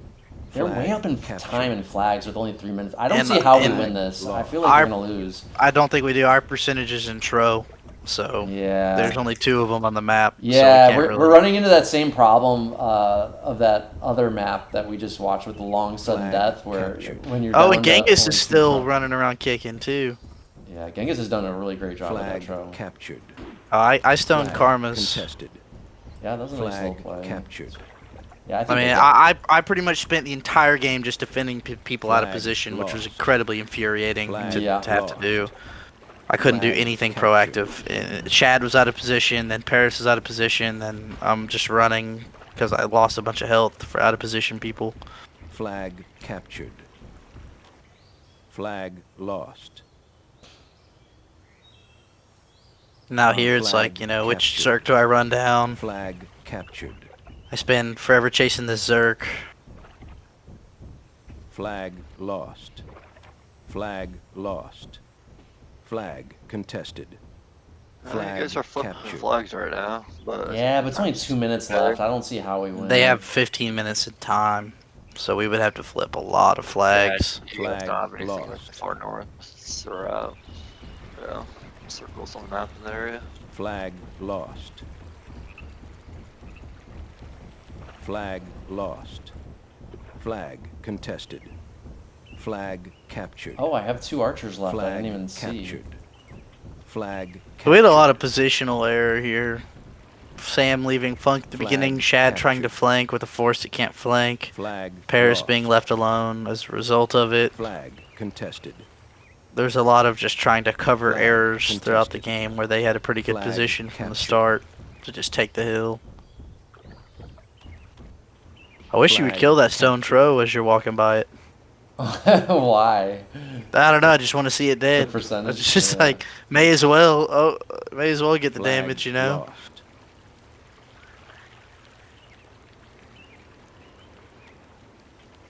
Flag I mean, it wouldn't slow captured. you down all that much to toss an arrow Flag here or there. captured. Yeah, even though, so if there was like 1 more minute in the game, we would have 1 won. But minute there's just not remaining. enough time to come back. I don't think. Yeah, I don't think so. Yeah. We just it's a we ended up winning the fight, but a mismanagement of time, not being able I'm to. actually shocked that we came back in the fight. To be honest, we were way down. Let's see, Sam has 26 kills on his Flag tro, captured. so he was able to just run everything over after they got Flag too spread out. contested. I did kill that tro, just so you know. All right, good. Yeah, we have total map control here, just not Flag enough time, Contested. which is a disappointing 30 loss. seconds remaining. Flag captured. See how close this time gets. Or do we get it? Flag I don't remember if we lost. get it. I think we lose by a Yeah, couple yeah, of yeah. seconds. There's no, it's really close, I think. But It's 11 Flag flags lost. to 2. Flag contested. Just not enough It's time. not enough Flag time, yeah. lost.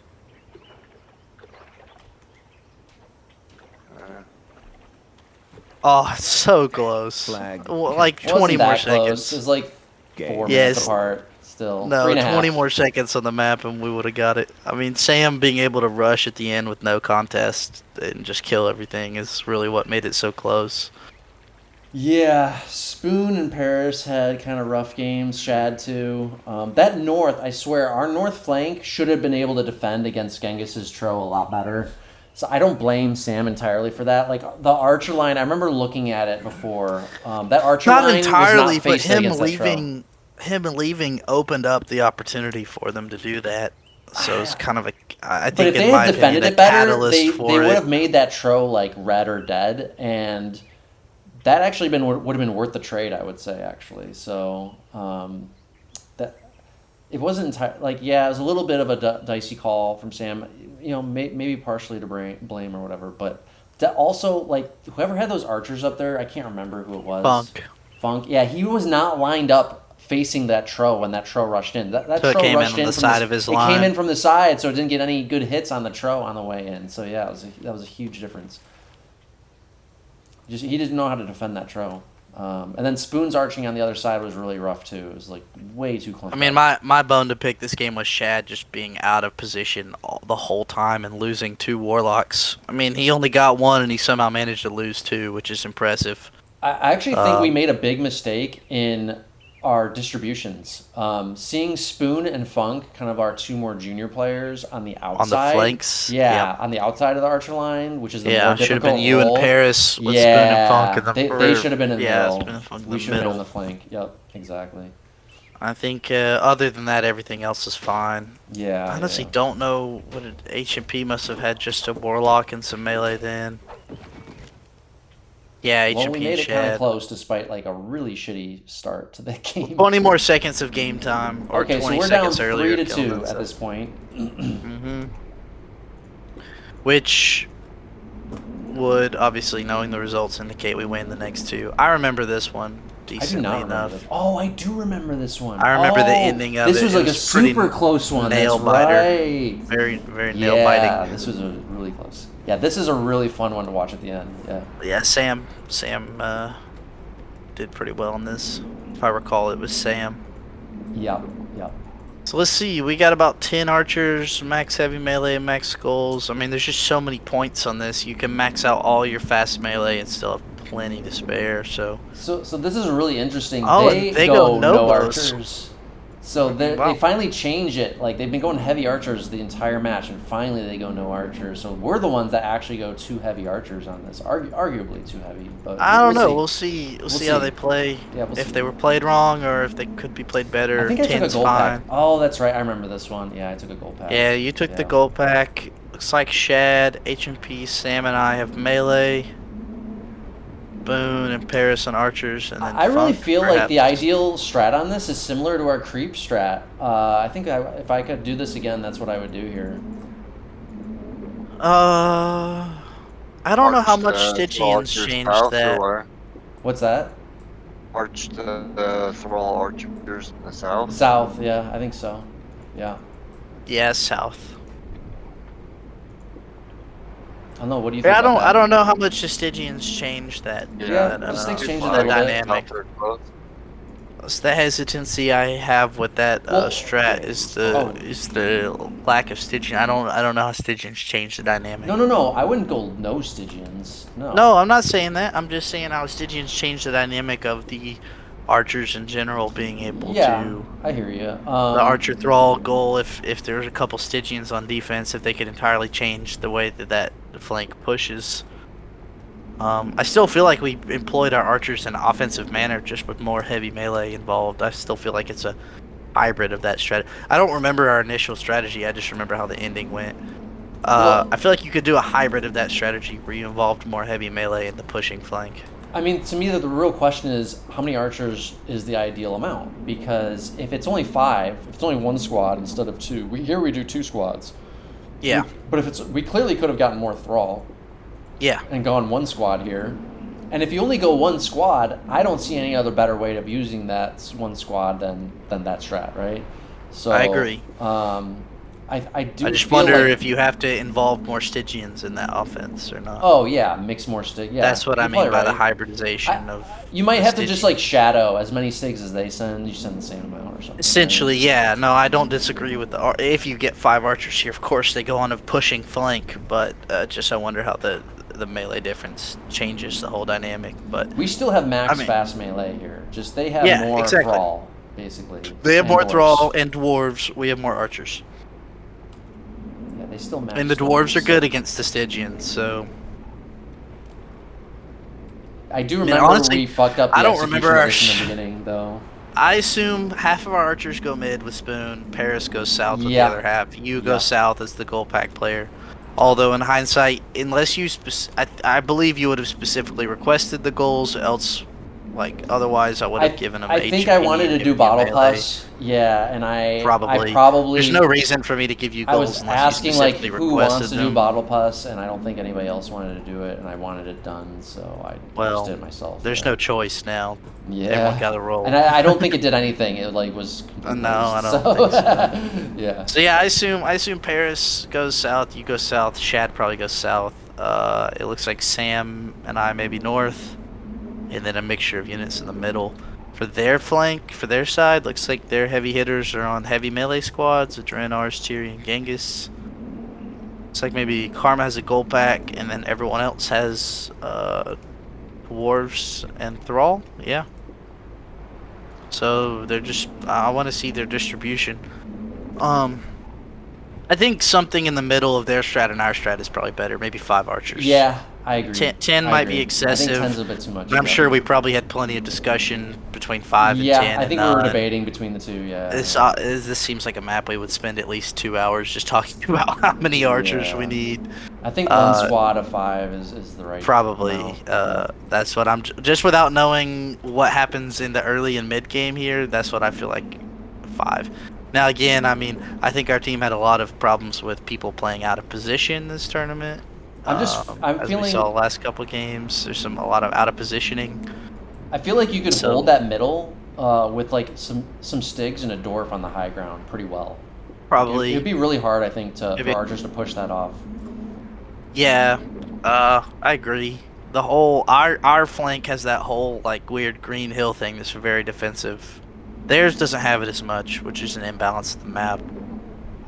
Yeah, because like the only thing to watch on this map is not only is there a mid, north, and south crossing, but there's a middle south and a middle north crossing. So those can make defending a little bit harder because there's 5 total crossings.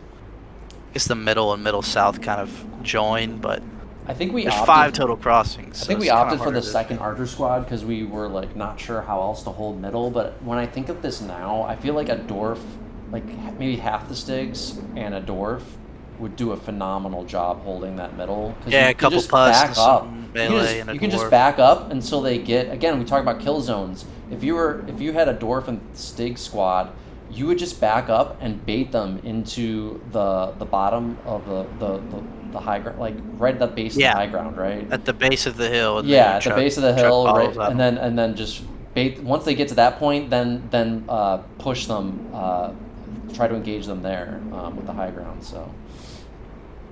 You want to see how this plays out? Yeah. Let's start it here. 3, 2, 1, go. Game on. I think this was another really sloppy game. Oh yeah, we had a lot of sloppy games. Yeah, this is a pretty sloppy. Surprised we match. won, honestly, watching back on how we played. Me too. This is a really. We definitely sloppy didn't match. deserve to win. They played better than us in many ways. Yeah. I think our wins can come down to just a handful of good plays from us and a handful of mistakes from them. And their wins just come down to winning. Yep. I feel like they had the better team, but we we managed somehow. Yeah, we just kind of pulled it out. Okay, so I'm right. Sam and I go north. Spoon and H&P go middle. You, Shad, and Paris are headed south. So and Funk's middle. Okay, so we do have a dwarf middle and south, none north. North is just melee, which I like. Just fast melee in the north. So their general plan, you can kind of see it already. Looks like rush south and hold north and middle. Well, also it's kind of like a cracks plan where they have a very heavy flag defense on their home with the castle there, castle That's walls. true. That's and they're true. trying to get victory imminent and be able to camp on that. which they will be able to do later on. We'll see, but Which Flag I don't like the captured. basic concept of that strategy. No, 'cause if I don't you either. don't get victory imminent. Flag. Homer you're has screwed. 17% sitting Flag. doing Yeah. nothing, not in the fight yeah, anywhere. this is why these strats tend to not work. Although they did get what they wanted in this particular Now, instance, but our home is maybe a little too lightly defended, but theirs is definitely. well, it's flag rally, Yeah, not sure. CTF. I think that's why. That's Flag. true. That's true. We Right. still have 6, which is completely secure right now, and we'll have 7, which is somewhat secure for the time being. Flag captured. Yeah, so y'all have already crossed without scouting. That's another thing we did not do very well this tournament. Was Yeah, this Shad's scouting goal is should be- terrible. because yeah. already here our archers are here and they don't realize and what kind already of threat. you'll see Paris doesn't back up. Already he should be backing up, and he's moving Yeah, running. forward. Running. Like why are we moving forward into that? It's a huge rush. Look at him. Look Yeah. at him. Paris, what Still are you doing? going forward. Still Oh going my forward. god. Look He at must this. be. He must be. Oh, he's making bottles He's for like, you. That's what it is. Oh, that's He's why. making bottles and he's not watching He's not his paying archers. attention. And Oh, now man. he's just being. So the bottles here really bit us in the ass. We shouldn't have messed with them. Looks like H&P gets through mid immediately and realizes there's nothing to do. So they'll Yeah. just I'd be become so south. scared south right now. This Oh, South yeah, is so South screwed. should be- We're about to lose the finals right now. Yeah, yeah. I mean, Flag. essentially, That's we right, lost our archers we're- south. Oh, well- Paris's dwarf needs to not be doing that. We have some death advantage still, but yeah. Shoot the goal, shoot the true, goal, yeah, shoot the yeah. goal, shoot the goal. Okay, goal was shot. And it dudded, so they're gonna be able to pick it up. Okay, they didn't get their rush off quite yet. I'm trying to get the but bottle they're putts going. Still terrifying. Why They're is coming Paris's thrall not coming out of the water? Oh my god. Get We those thrall somehow out of managed there. to live. They're still managing. This They're is like so focused on getting- my bottle, on my goals. They're so Okay, focused Spoon's here now, so that stabilizes a little bit. They somehow did not kill Paris, which is insane that Paris is still alive here. Ours and Adren have been so focused on countering my goal pack. That's been part of it. Yeah, Okay, they they waste bust a his pus thrall. on Thrall. Wow. It's insane. Okay, Paris needs to go in with those thrall. Oh The my dwarf god. is wide open. Paris, that dwarf is wide open. Okay, maybe they save it. Maybe they save it. Save that dwarf, please. Oh Okay. my god. Oh wow, I'm that's surprised that good. we've managed to live this long in the south. This is just. Yeah, me too. Hey, Totally bottle pus thrall. That's Bottle pus- insane. It was a What are decent they bottle doing? pus. This I is remember supposed to be I the had a finals. pus stud too on some of their melee. Adrenaline. Throw, dwarfs. Make- Throw. Paris's dwarf is not throwing. Oh my Make god. note that in the finals, adrenaline. Nice. What's happening? Wow, Paris's dwarf did not throw there. And then it died. Hey, to a it's goal. okay. We still have funks though. South is completely stabilized. Oh my god, that was so sloppy. It's terrible, and we're lucky to be living. And Yes. they have a goal pack headed towards our home flag. Captured. H&P takes 4 though, and is headed towards 5. So we still have some offensive presence. The percentages have stabilized. Their rush has died. There's no imminent threat to any of our flags. Man, that was rough. There was a terrible rush from them. Adrenaline bottle pussing Thrall. Someone else pussing the Thrall. Shad out of position, about to die right now. Like, typical.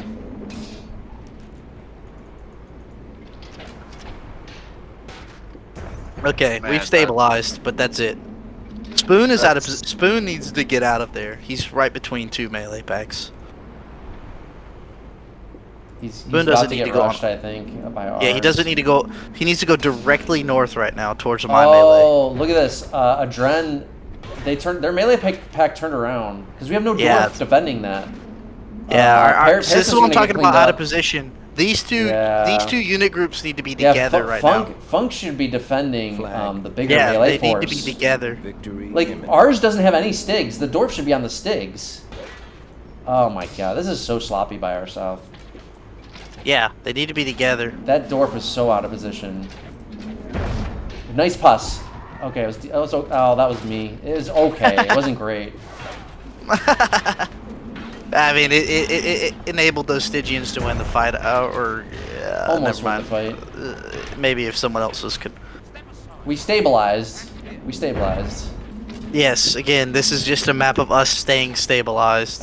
Barely, like by a All thread. right, let's. Percentages are super even. They have VI though. They did get their VI. Yeah, so we have to go on the offensive. I Well, pussed myself. I remember we had an epic defense in the north. Yeah, look, their north had this dwarf thrall squad, And Sam just kited him. and they were pushing into our. By Helmer. Where I at? missed it. Where was it? Funk lost his dwarf by Oh Paris. my god.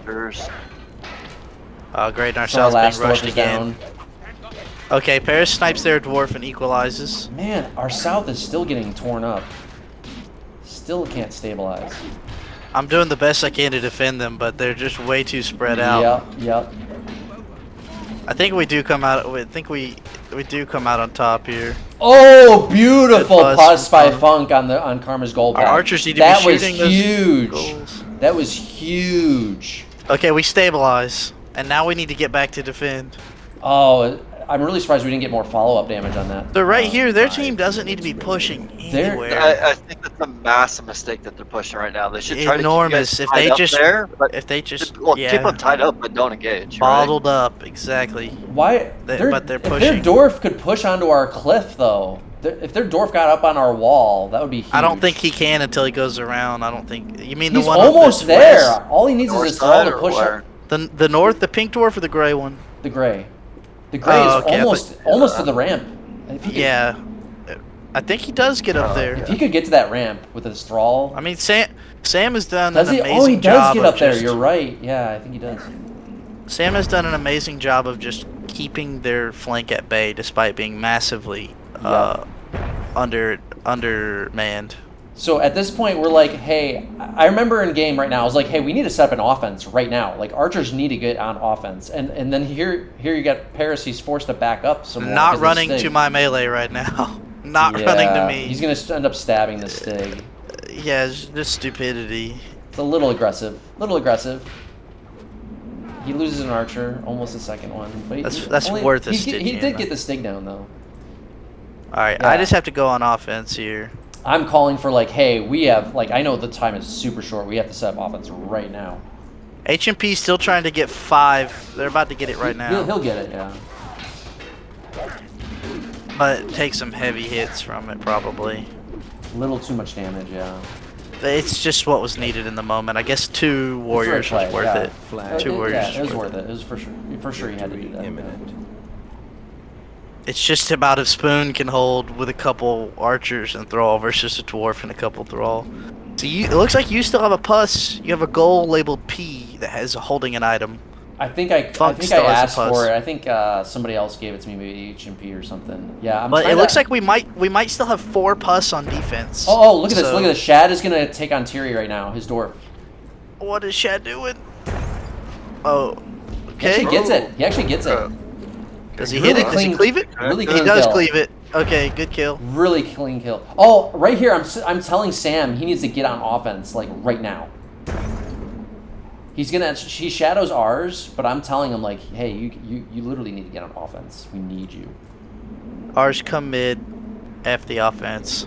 Okay, they did get their dwarf on the ramp, but we're just kind of backing off. But it doesn't matter because there's no Yeah. melee for it Yeah, to yeah. pressure the It's flag. not quite in range enough. And we have a couple archers on our own hill, so Spoon's playing this right. Okay, yeah, these goals come into. What is Sam turned around?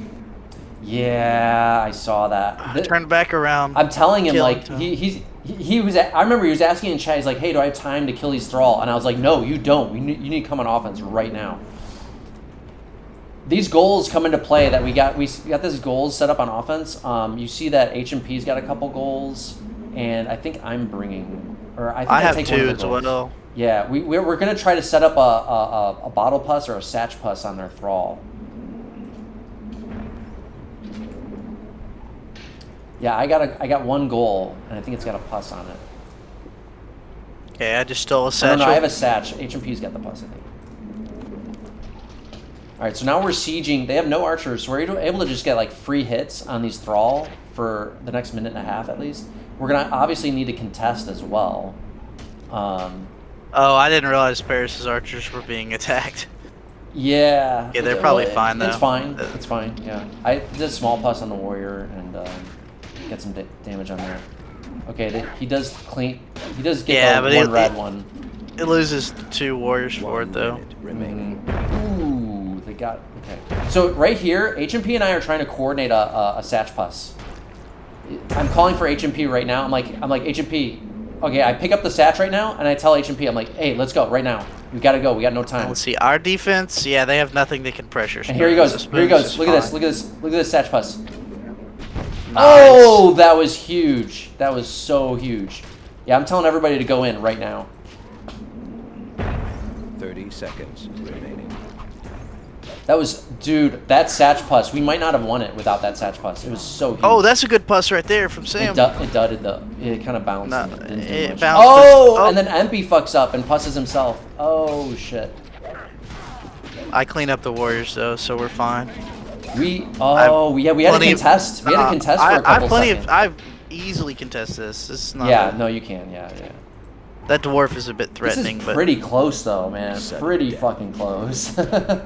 That Satch Puss, I don't think without that Satch Puss we would have won it. I think that's maybe not. Look at Homer. He didn't even bring those Thrall down from the up above. Those Thrall should have came down from a while ago. Oh, that yeah, door- minutes That ago. door stayed up top way too long there. Yeah, he should have came down earlier. Flag. We deserve this, Types Karma. Dwarf, give me the dwarf. Homer, what the F? Homer, what Jesus, the we fuck? deserve this. Yeah, they kind of bungled it there at the end for sure. So their rush at the beginning definitely should have just wiped us off the map. Somehow Yeah, they, I mean, I'm surprised thanks it to wasn't adrenaline, more effective. pussing Thrall several times. I mean, yeah. somehow Paris lives. Somehow we recuperate and order ourselves. Then they rush us again when we're in disorder, and we somehow manage to live through it. There's like Then two we or three somehow rushes there. managed to There's like three scrape rushes. together an offense to go. Yeah, it was just like we were hanging on from a thread the entire time, barely managing to keep it together.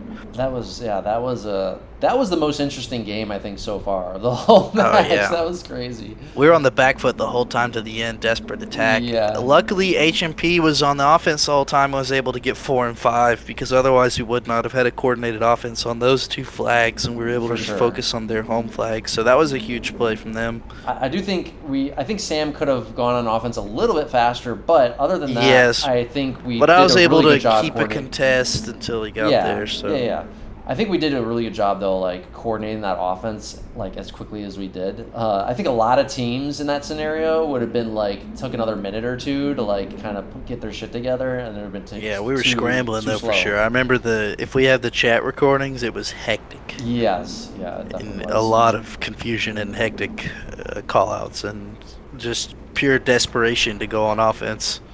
Our Dwarfers, I think one reason their rushes were so effective was like our Dwarfers kind of bungled that. Like they died, the Dwarfs died too easily, and sometimes Did were out of not get enough position shots or didn't off. throw, or that was a really poor Dwarf defense, I would say in general. But yeah, in the end, we still got it. I do remember we were pretty ecstatic at the end there. We were like, Oh yeah, "Fuck yes." probably relieved. I would guess, just incredibly relieved at the.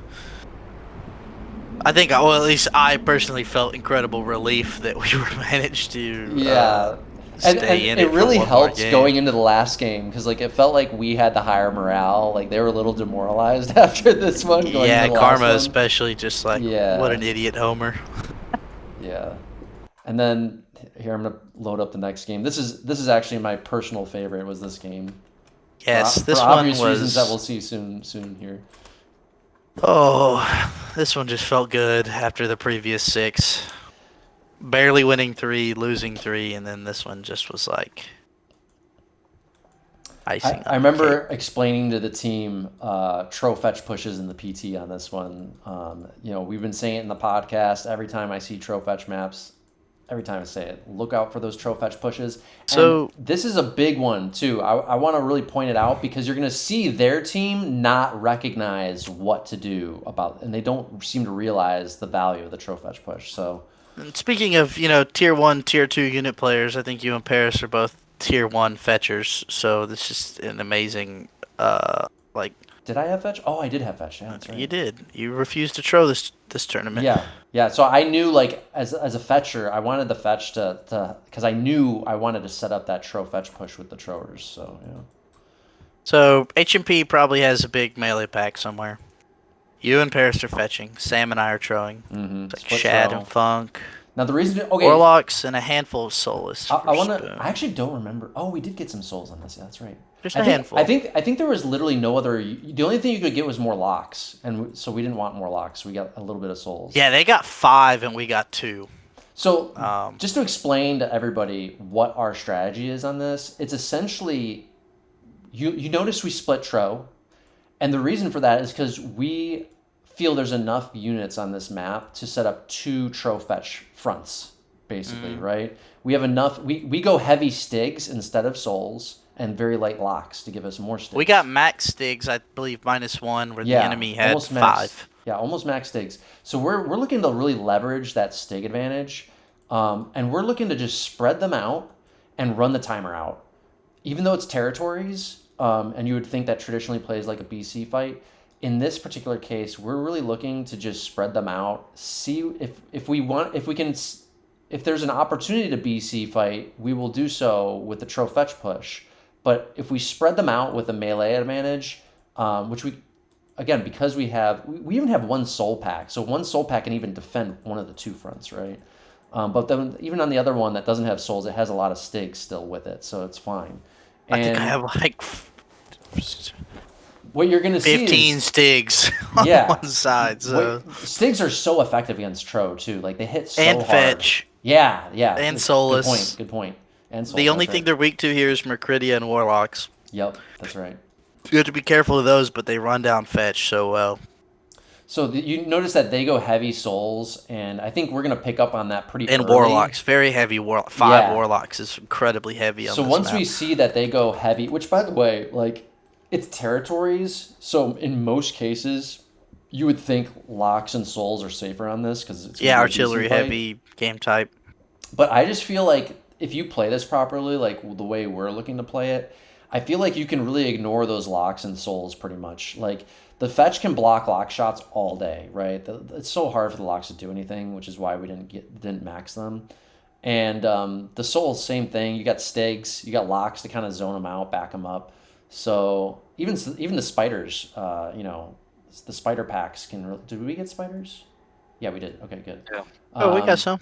Probably maxed them. Yeah, so spider packs can also kind of threaten those souls. So I really, the way we're looking at this is But spider packs can threaten souls, but they're not good on fetch maps, so we have them split up as fetch defense. That's true. Which is the best uses for them. The fetch can pretty much defend themselves, so just some spiders for straggler melee, and then we're able to split our heavy melee up into effective, aggressive melee packs.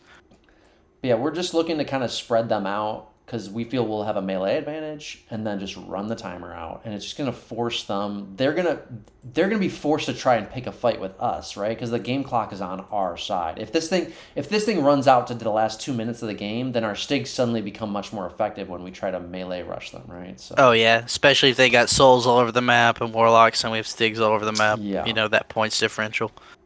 Yeah, essentially, Tro fetch maps come down to the Tro fetch fight. And everything else is just auxiliary.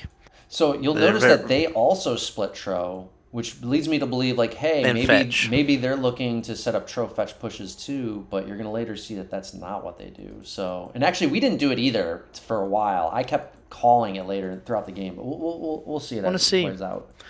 Yeah. Ready to start this one? Yeah. All right, 3, 2, 1, go. Game. I don't remember where we sent what, assuming it's a 2-prong, maybe with a maybe minor third flank somewhere, just melee, but I assume it's a 2-prong. Yeah, it's mostly mid and north was our 2 Tro fetch kind of forces. Funk 2%, so it looks like Funk just has a warlock, and Shad with 4, so maybe just a warlock and a Merc or 2, maybe a Stygian somewhere. I'm trying to see what unit set Tirri's on. He's not on fetch, which is pretty shocking. That's not on fetch yet. It's true. Should definitely have fetch. He's got double warlocks. He's got locks instead. That's crazy. Double warlocks and a Merc pack. Flag captured. Yeah, so you and Paris definitely both tier 1 fetchers. Paris is really good at getting the range perfect on those things. I think Ars and Adrenaline both very strong fetchers too. Tirri definitely is. So, I don't know. What would y'all change Lox for is them? like Would the you change? weakest role on this almost. Would you maybe switch Flag ours and Tirri? captured. I don't know. I'd have. I don't know, Tirri, but I Tirri think- definitely I should have think Tirri's fetch. the best fetcher in the Lo- game. Because I think Yeah, me Adrenaline is too. pretty great with them too. So Flag. Yeah, probably uh, Adren and Tirri on fetch. But here's the thing too: is even though Tiri's amazing Flag with him, Adren contested. is at this point in Flag time captured. much more of an active player than the other two. So just based on that, he's probably Flag still. contested. I would still keep Fine. Adrenaline on fetch. I'm with Adren. You use Tirri and someone else. I don't even care who the other person is, but Tirri's got Yeah, to so go for it. Tirri and Adren then would be their best options. Not anything against ours. Ours is an amazing player. So we got our two Tro fetch fronts being set up here. You'll notice that they have a Trower in the north, Karma. He's got With a nothing. spider pack with him, but there's No no support. support with that Tro, which is a huge mistake. All 6 of their fetch are mid. Flag. Now they do have a fairly strong middle, but if our warlocks can spread out and take shots from the side, it'll slow them down a lot. So our north can push. Now, at this point, I'm a little worried about our north. I think at this point, LSO, you and I are having a conversation where I'm telling you, like, hey, ignore that north because there's nothing for you to really fight. Like, you're just going to run into soul hills, right? Yeah. And with their souls there. So, like, what everybody has to understand on this is that the fetch are the anchor points on this. There's it's territories, right? So there's no game type flag that's anchoring you until the very end of the game clock. But Flag throughout the most of the game, fetch are the anchor points. So you always have to be mindful, where are the fetch? Because that's where the rush is going to happen. If you're going to tro fetch push anything, it's going to be into their enemy fetch. Because you want to win the Flag fetch fight. lost. And the fetch are the slow, Flag important unit to kill. Yeah, it looks like I'm kind of just confused about what to do here. They outnumber our fetch right now, our middle, so we're backing up. Yeah, I think in my mind I see our middle backing, so I'm trying to find a way to gain an advantage on north, but it's like there's you no said, way there's no you fetch, could- there's no way to... Yeah, there's no Oh, way they're for you to- Tro break off and head north towards me. Yeah, They're gonna try to rush us. This is the huge mistake that Ghengis makes. Even though he's the top trower, like this is I can't believe, like I think they told him to do this, but even if I had his tro, I would not listen to that. I think order. Karma's calling to rush it, so... Yeah, they This have no is fetch foolish. support, though. There's no fetch support. You would want to set up a tro fetch. There's not even there's actually one lock technically to set up a little, but you want to have all your tro wherever your fetch are, always on this. So this is a really bad call by them. They're gonna end up. Yeah, they have no support to break up my Stygian pack, which can keep their Tro off all day. Yeah. Even if they were gonna try this, they need to wait until the souls are actually in range to throw up their Flag drow. captured. Now, Flag. right around here pretty soon, I'm going to call for LSO to Flag actually contested. ignore their north and just run his tro straight towards mid. Because I recognize that we need to set up the tro fetch push, and we need to do it wherever their fetch are, which is mid. Their mid is wide prime to be rushed right now. So even though I was calling for us to do this a little earlier, Sam Maybe not quite yet. no, Maybe right now, that right now. Sam's As soon as here. Sam, no, right now, you guys are doing it right now. I had actually called for you guys to do this minutes before, and you guys didn't listen the first 2 times. It worked out because we ended up Flag captured. feigning them to the north, and they got confused. But the moment you see Sam turn around is when you guys are finally doing the rush. So you guys are Yeah, we're doing both it. headed straight there. And now you There's see their no tro question. are totally out of position. This is the other beautiful thing I saw. Flag And captured. look at this. I'm calling for Spoon to lost. stay laser focused on their tro. I told Spoon most solars in this position would be stay focused on their fetch middle and try to BC fight. I'm telling our solars to stay focused on their tro and zone their tro out. So you're going to see their tro be forced to run right Yeah, through so they our have no souls. Solus and no Tro to counter our Tro. Here Their we go. fetch and Warlocks Here's can our do tro it. fetch push right here. Flag So I know contested. we're setting it up. I'm pushing. Here we go. It's gonna be beautiful. I just split Paris my Stygian so he can stay alive, and then now we rush. This is like, oh my god, this is like such a beautiful setup right here. Flag lost. So our tro are just bottling up all their melee, and we're about to see our fetch get a bunch of hits off. And they can't do anything with their Ghengis had to Tro. run through Spoon's souls, and now he's forced to run around too to avoid taking more damage. And it's gonna be too late. By the time he gets there, the fight's already done. They're gonna lose all their fetch here. Yep, they're all dead. That was such a beautiful rush, man. Oh my god, that was great. Since you I probably guys could have just kinked a walked little bit around. more than I did, but I was being very conservative. Didn't really matter though. Fetch keep missing on these souls.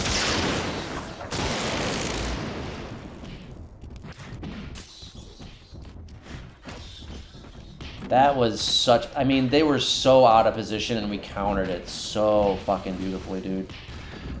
Yeah, what a disappointing end for them. Yeah, it was very anticlimactic for sure. This game just shows you, like, even in the year 2023, people did not understand tro fetch pushes.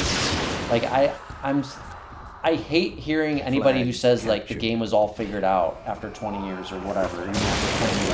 Like, this just shows you it's not been figured out. This is such a huge blunder.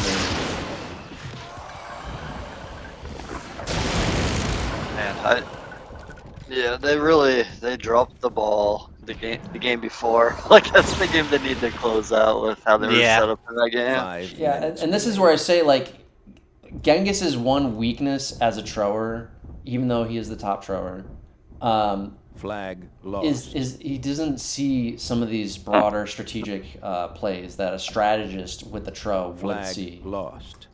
Now, I think Flag he learned lost. from this, and obviously I don't think he would make the same mistake again, but it's just, it's just shit like that. Like, I was the only one who was calling it throughout this game for our team. Flag Even lost. LSO, Sam weren't seeing it completely, because, like, if you Nope, know what not to at all. look I was just for... focused on keeping Paris alive. That was if you know I what was to look laser focused on for, that. you know Flag that lost. their fetch tells you where you need to rush, and that's where you need to set up the tro fetch push. There's nowhere else on the map, and once you Team understand eliminated. these types of things, it becomes like mental shortcuts in your head, and it's easy to see those calls and make them very quickly, way before anybody else sees them. Especially on a territories map, there's no like significant map advantage you can gain, so Yeah, that exactly. especially makes the fetch the anchors. If it were maybe flag rally or capture the flag, there's ways you can push, Yes, not focus on the correct. fetch, but the Correct. territories is what seals the deal.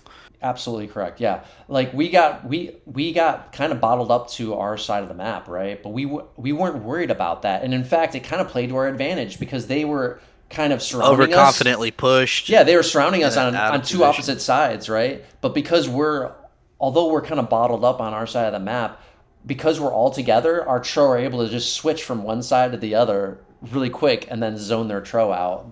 Their tro have to run into our stigs and souls, which counter them beautifully. So that was, I mean, other than game 2, I guess, where they fucked up the trade, like this was like the cleanest win, I think, for us. Yeah, So, and game 2 is still a little sloppy from us. yeah.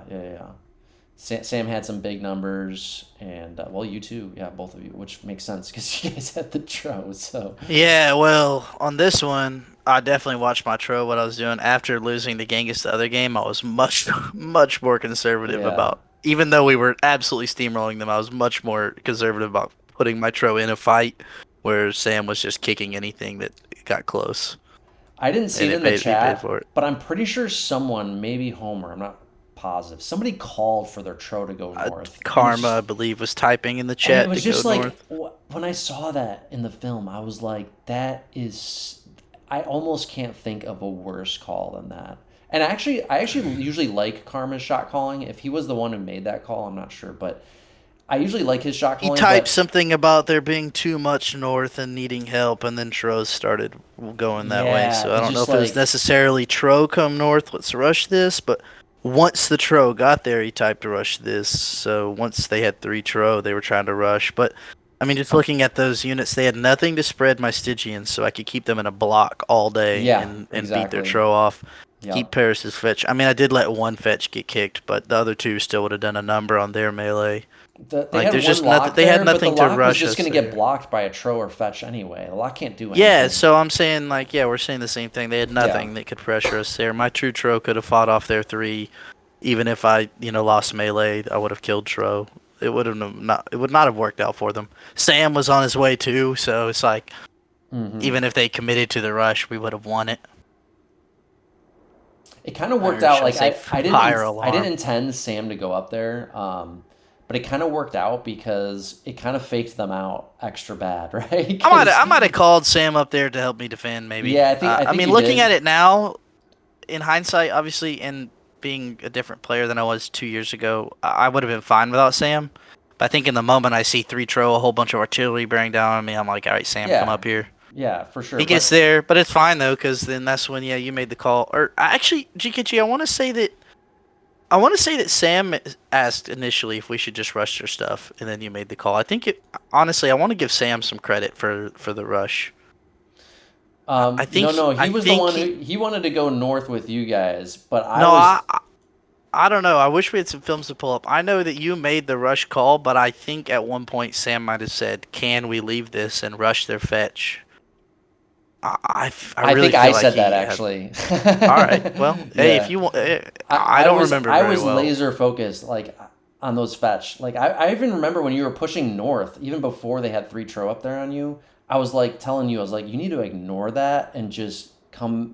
We need to focus on where their fetch are and set up a tro fetch push. If you remember that it was you, then I mean, that's completely believable for me. I have very vague memory of this tournament, so I just remember Sam rushing them first instead of me.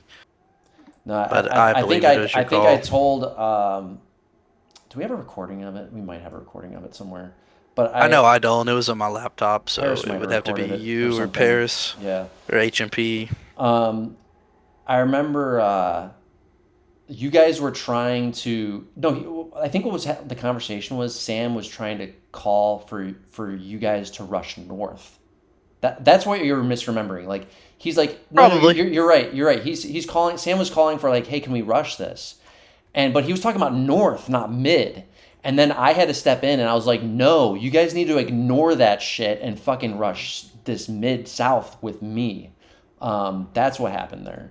Yeah. And it worked out beautifully. We just steamrolled them. So everybody was focused on that north, including them. Like everybody was, and I was like, why? This is like the quintessential game to train everybody about looking for that tro fetch push because like everybody missed it. I was the only one really looking for it, and if I had missed it, we would have missed that key play right there. Like that was the play to make. So, and it worked out. Fucking man, that was, it's like beautiful. That was a beautiful.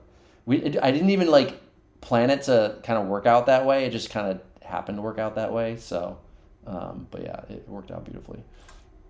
Yeah, no, it definitely wasn't a plan. Fake them north and rush south. It would be If we had played it like textbook the way I would have wanted, you would have backed out from that north basically right away, and we would have basically just combined into one. Like I'll have our whole army basically middle, but then they would have reacted to that and put their tro middle as well. and then put their tro in the right spot middle with their fetch, and then they'd have a lot more souls. It kind of worked out. Warlocks like they were confused, I think partially because we were confused too. So it kind of worked out that way. Yeah, it worked out really well. It was a strange series. Wasn't it? It was like all over the place. Yeah, there was only like 2 close games, maybe something like that, right? Like a lot of the games were like kind of blowouts. Yeah, it's kind of weird in that sense. One way or the other. Yeah.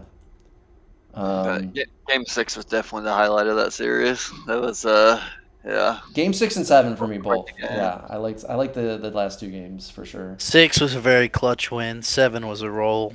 7 was obviously my favorite. But yeah, actually, I really liked Eerie too from their strat being so terrible, and then me and Sam making the call to rush their north worked out really well. I don't remember if that was me or Sam or both of us, but it was Sam. Sam said you're right. I see. He said, "Hey, can we rush this?" But he was talking about that north. He wanted. No, to I'm rush talking north about with you. Eerie. Oh, the Eerie? king of the map. Oh, the light okay. map. We were Okay, together, gotcha, and then we were gotcha. both rushing. And I don't remember who called it, but it was a good rush from both of us. Yeah. That maybe I'm confusing this map with the Tro one at the end for Sam calling a rush, because it might have been him that did it on the Eerie, and then you on on game 7. He might have did it both games. I think he did call it on this one though too.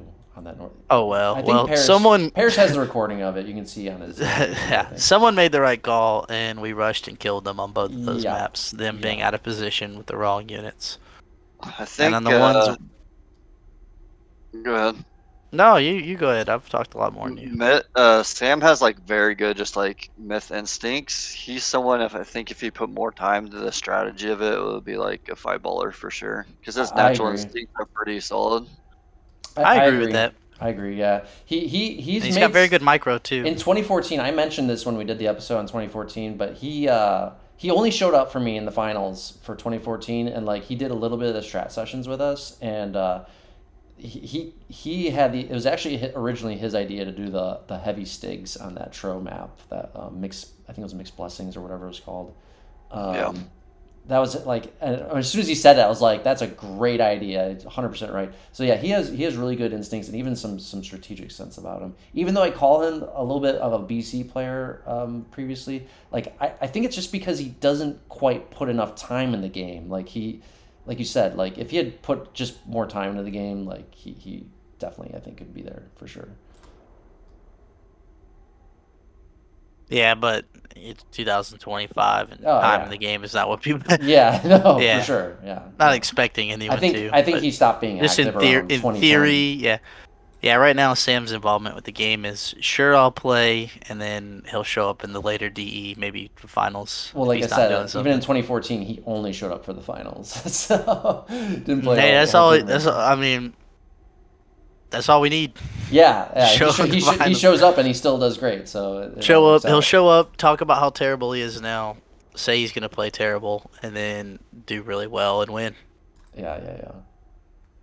Well, I think this last game of this 2023 finals, this firmly put like Tro fetch maneuvers in everybody top of mind. I think for everybody's that plus us talking about it on the podcast so much probably, but.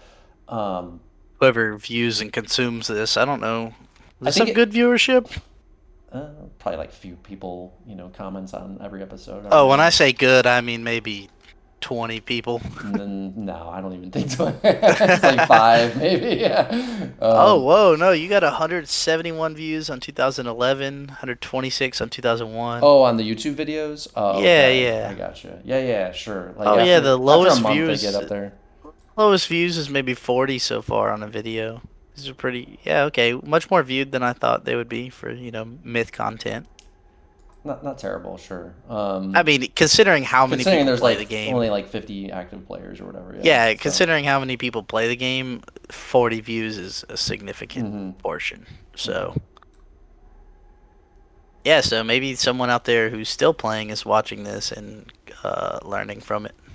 I think so. I mean, a lot of people say, I asked, I think it was Donsky and Cryptos if they learned anything. I think I asked a couple other people too on some other episodes, and everybody says like not really. I kind of knew most of the stuff or learned a little bit at best or something. But it's one of those things. I feel like someone out there is watching it going, whatever. For sure. I just feel like this is true in real life too, that like people think they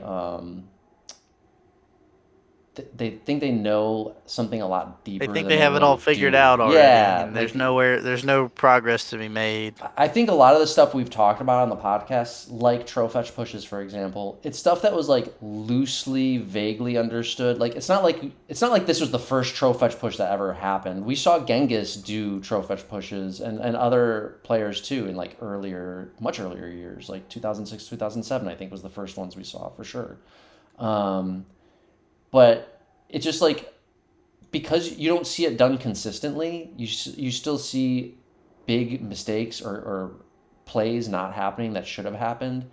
It shows you that people don't fully understand it, even though like there's some loose, vague understanding of it, right? And I don't think people really put a terminology, a language to it to be able to explain what exactly it is. I think putting a language to it, and that's why I try to give terms to all this stuff, helps to make it more concrete for people, because you really need this stuff to be like second nature for you to be able to recognize it and respond, react, make the play, you might only have a 5-second window to make the play in a game, right? So Exactly. You you can have talk to about this recognize stuff it. over 30 minutes, but a game, Yeah. essentially the timer of stuff happening is 5 to 8 minutes You have of. to know this stuff like the back of your hand to be able to make the plays in the game in real time. So it's easy to sit there and like review a film after the fact and be like, oh yeah, it's so obvious. I see Yeah, it you do all. this, you do that. But This you know, person in the should be heat of the doing this. moment when you're multitasking a bunch of other shit too, and the game is Hmm. very fluid, a lot of unknowns happening. It's hard to make those calls that quickly. And you can see it like with over these episodes that we've done covering these finals. Asmo, I think we talked about this before. We've noticed a noticeable increase in the pace of team coordination. Like offenses being set up happens a lot faster. Like the games are a lot.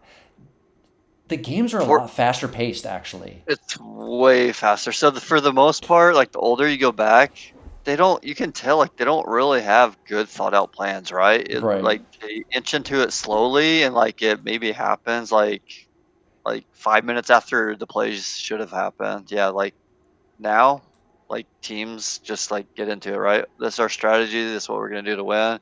We're gonna push for it instantly and start making things happen. But even in the middle of games when things get like really weird and you find yourself in this like really weird position, like a lot of those older games they just would not know what the fuck to do. And like nowadays like at most 30 seconds and you've set up an offense. Like True. it's always the offense. It's always the offense that is like the thing that people struggle with. Like cuz being on defense is so reactionary and being, setting up an offense takes initiative and like you got to like okay, what are you setting up on offense? Who, when, where, there's decisions to be made like where a lot of those decisions are kind of made for you if you're defending, right? It's like, what are you defending? Well, your flag, obviously. It's like obvious what to do, right? It's always the offense that's a lot more abstract and ambiguous.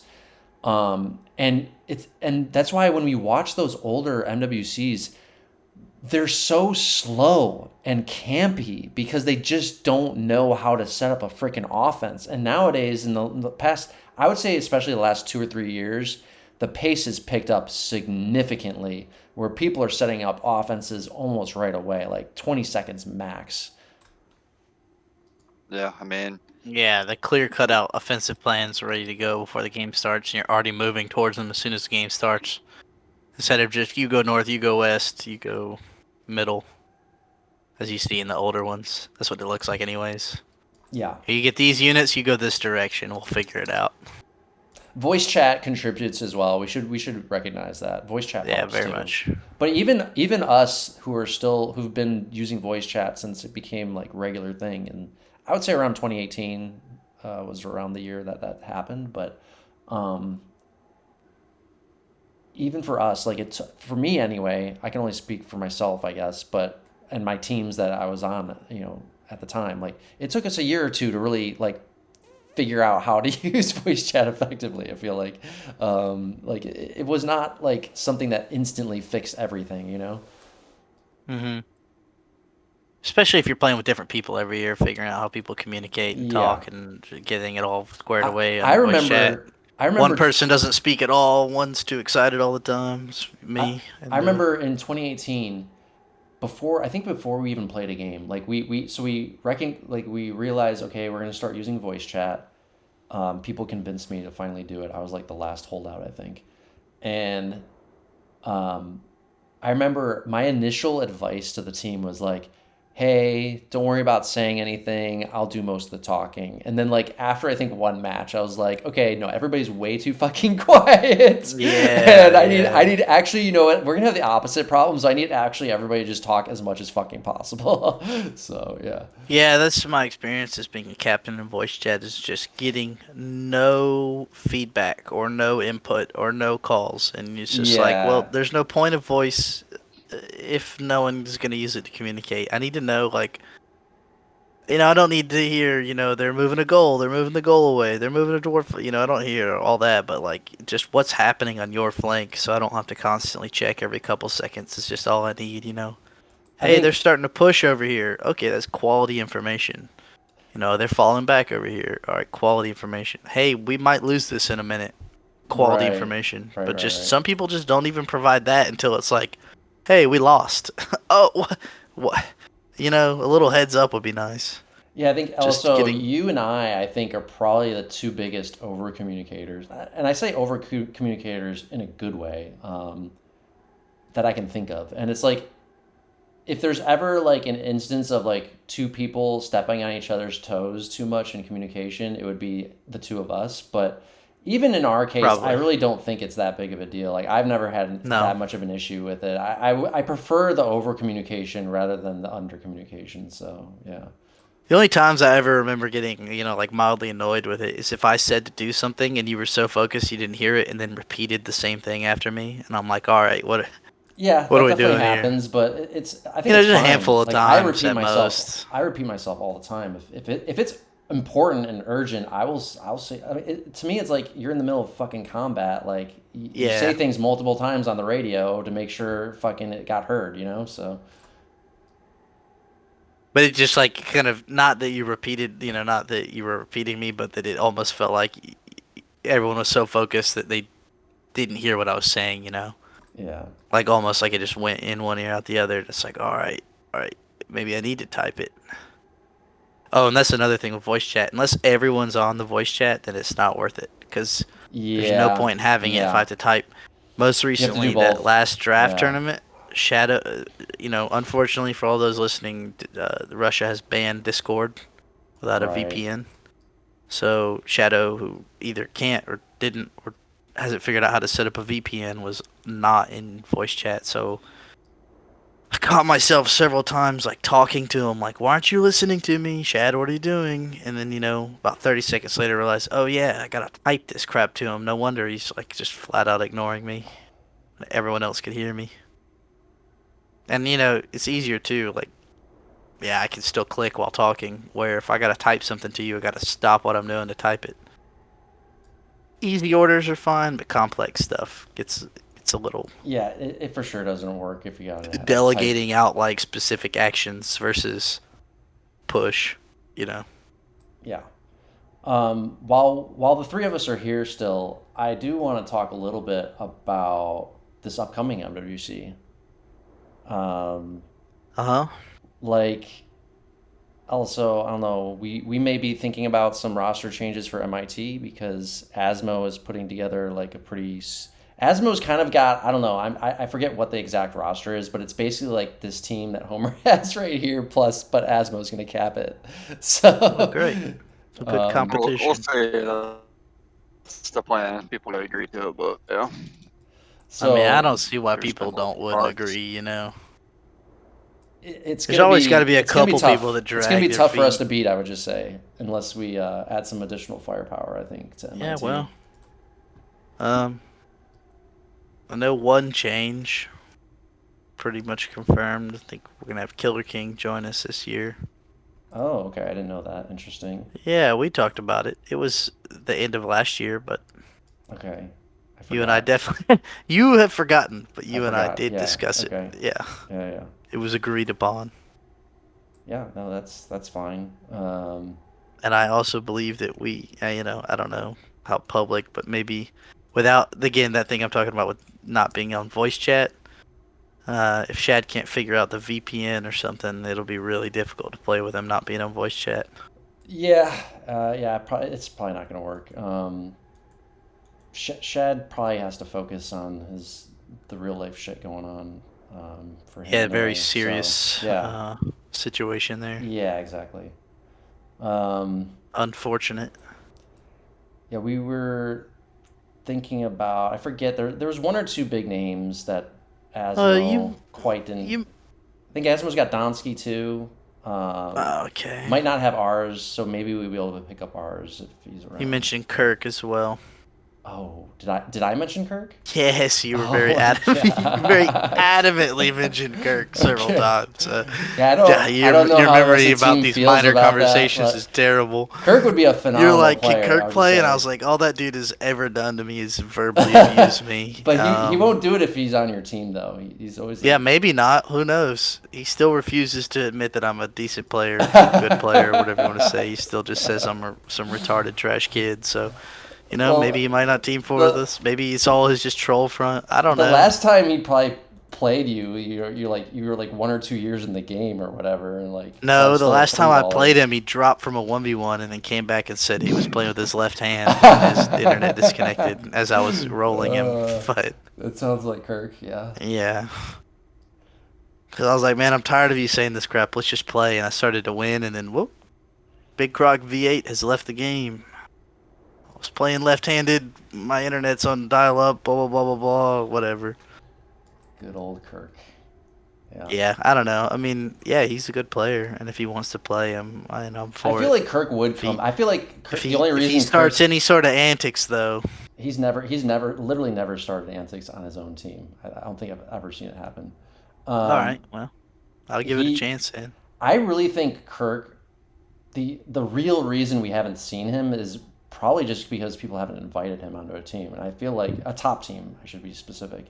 I feel like if we or some other top team invited him and he wanted to play with that team, I think he would actually play. So, just throwing that out there. Fair enough.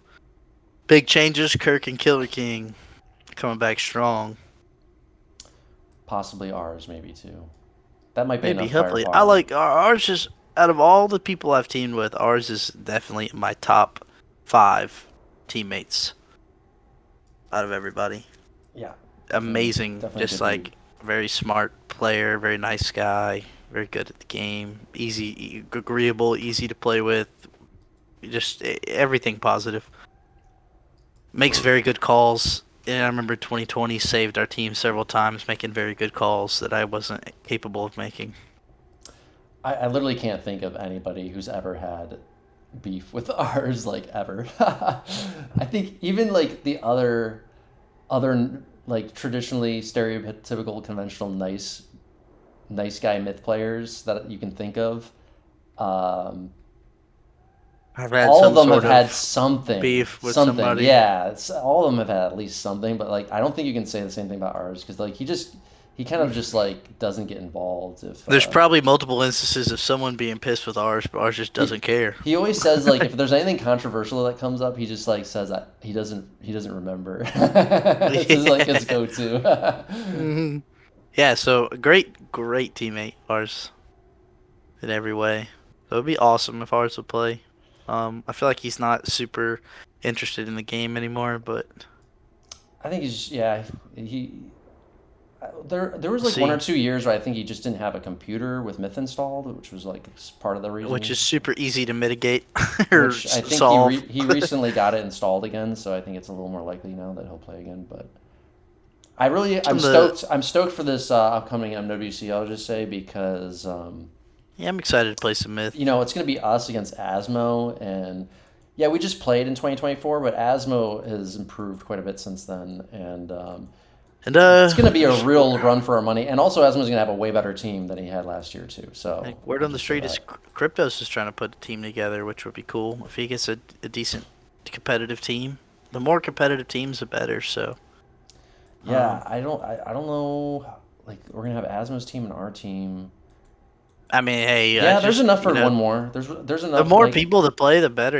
Actually, no, I know, but if I everyone just who's played in the past 5 years all came back, there'd be enough for 4 good competitive I teams. But understand, it's but just that's not gonna again the happen. same problem every year is having the people that form and There's enough good players lead. for 3 teams realistically. I think. The problem is always there's not enough people to form and organize teams. No one ever wants to Yeah, do that we part. definitely need somebody to form and organize the third team, which would probably be like the stereotypical like Rat King team. Which yeah, Cryptos could do that instead of Rat King too. That'd be good. Asmo, are you hosting this MWC or is it somebody else? Yeah, most likely. Gotcha. Sweet. So that means we'll have decent maps and probably I'm gonna make the announcement in March, so coming up here in a week or 2 weeks. Sounds good. Nice. It'll be On May my team ready to 9th. post. I Men in would just. Tights 4. I'm gonna have to come up with a new acronym. Are you going to be more available to? Are you still like overworked with work stuff or what? I'm at about 50 hours a week now, so I got more time, and I refuse to work over 8 hours on Friday, so I'll have like Friday evenings to come home and strat. But like Monday through Thursdays is no, I'm not really available. I just remember, even though I really only did the finals last year, I just remember like it's hard I for had me like to. no time. I was overworked. Yeah, it's hard for I me was to doing even an do one apprenticeship, match.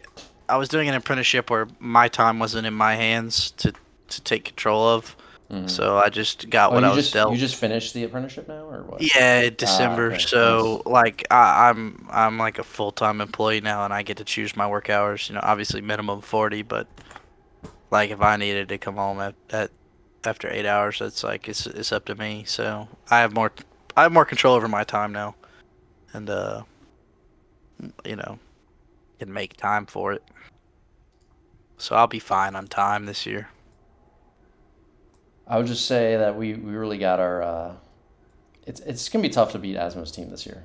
It's gonna be really fucking hard, I think. So I'm not sweating gonna have it. to bring our fucking A game, I think. So I'm not sweating Asmo. Hear me good.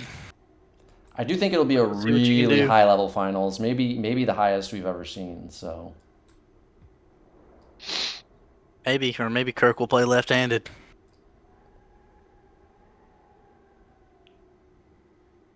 I hope Kirk plays. I That'd hope be Kirk nice. plays too. Honestly, that'd be really nice. Yeah. Yeah, I think that'd be hilarious to be teammates with him. I'm all for it.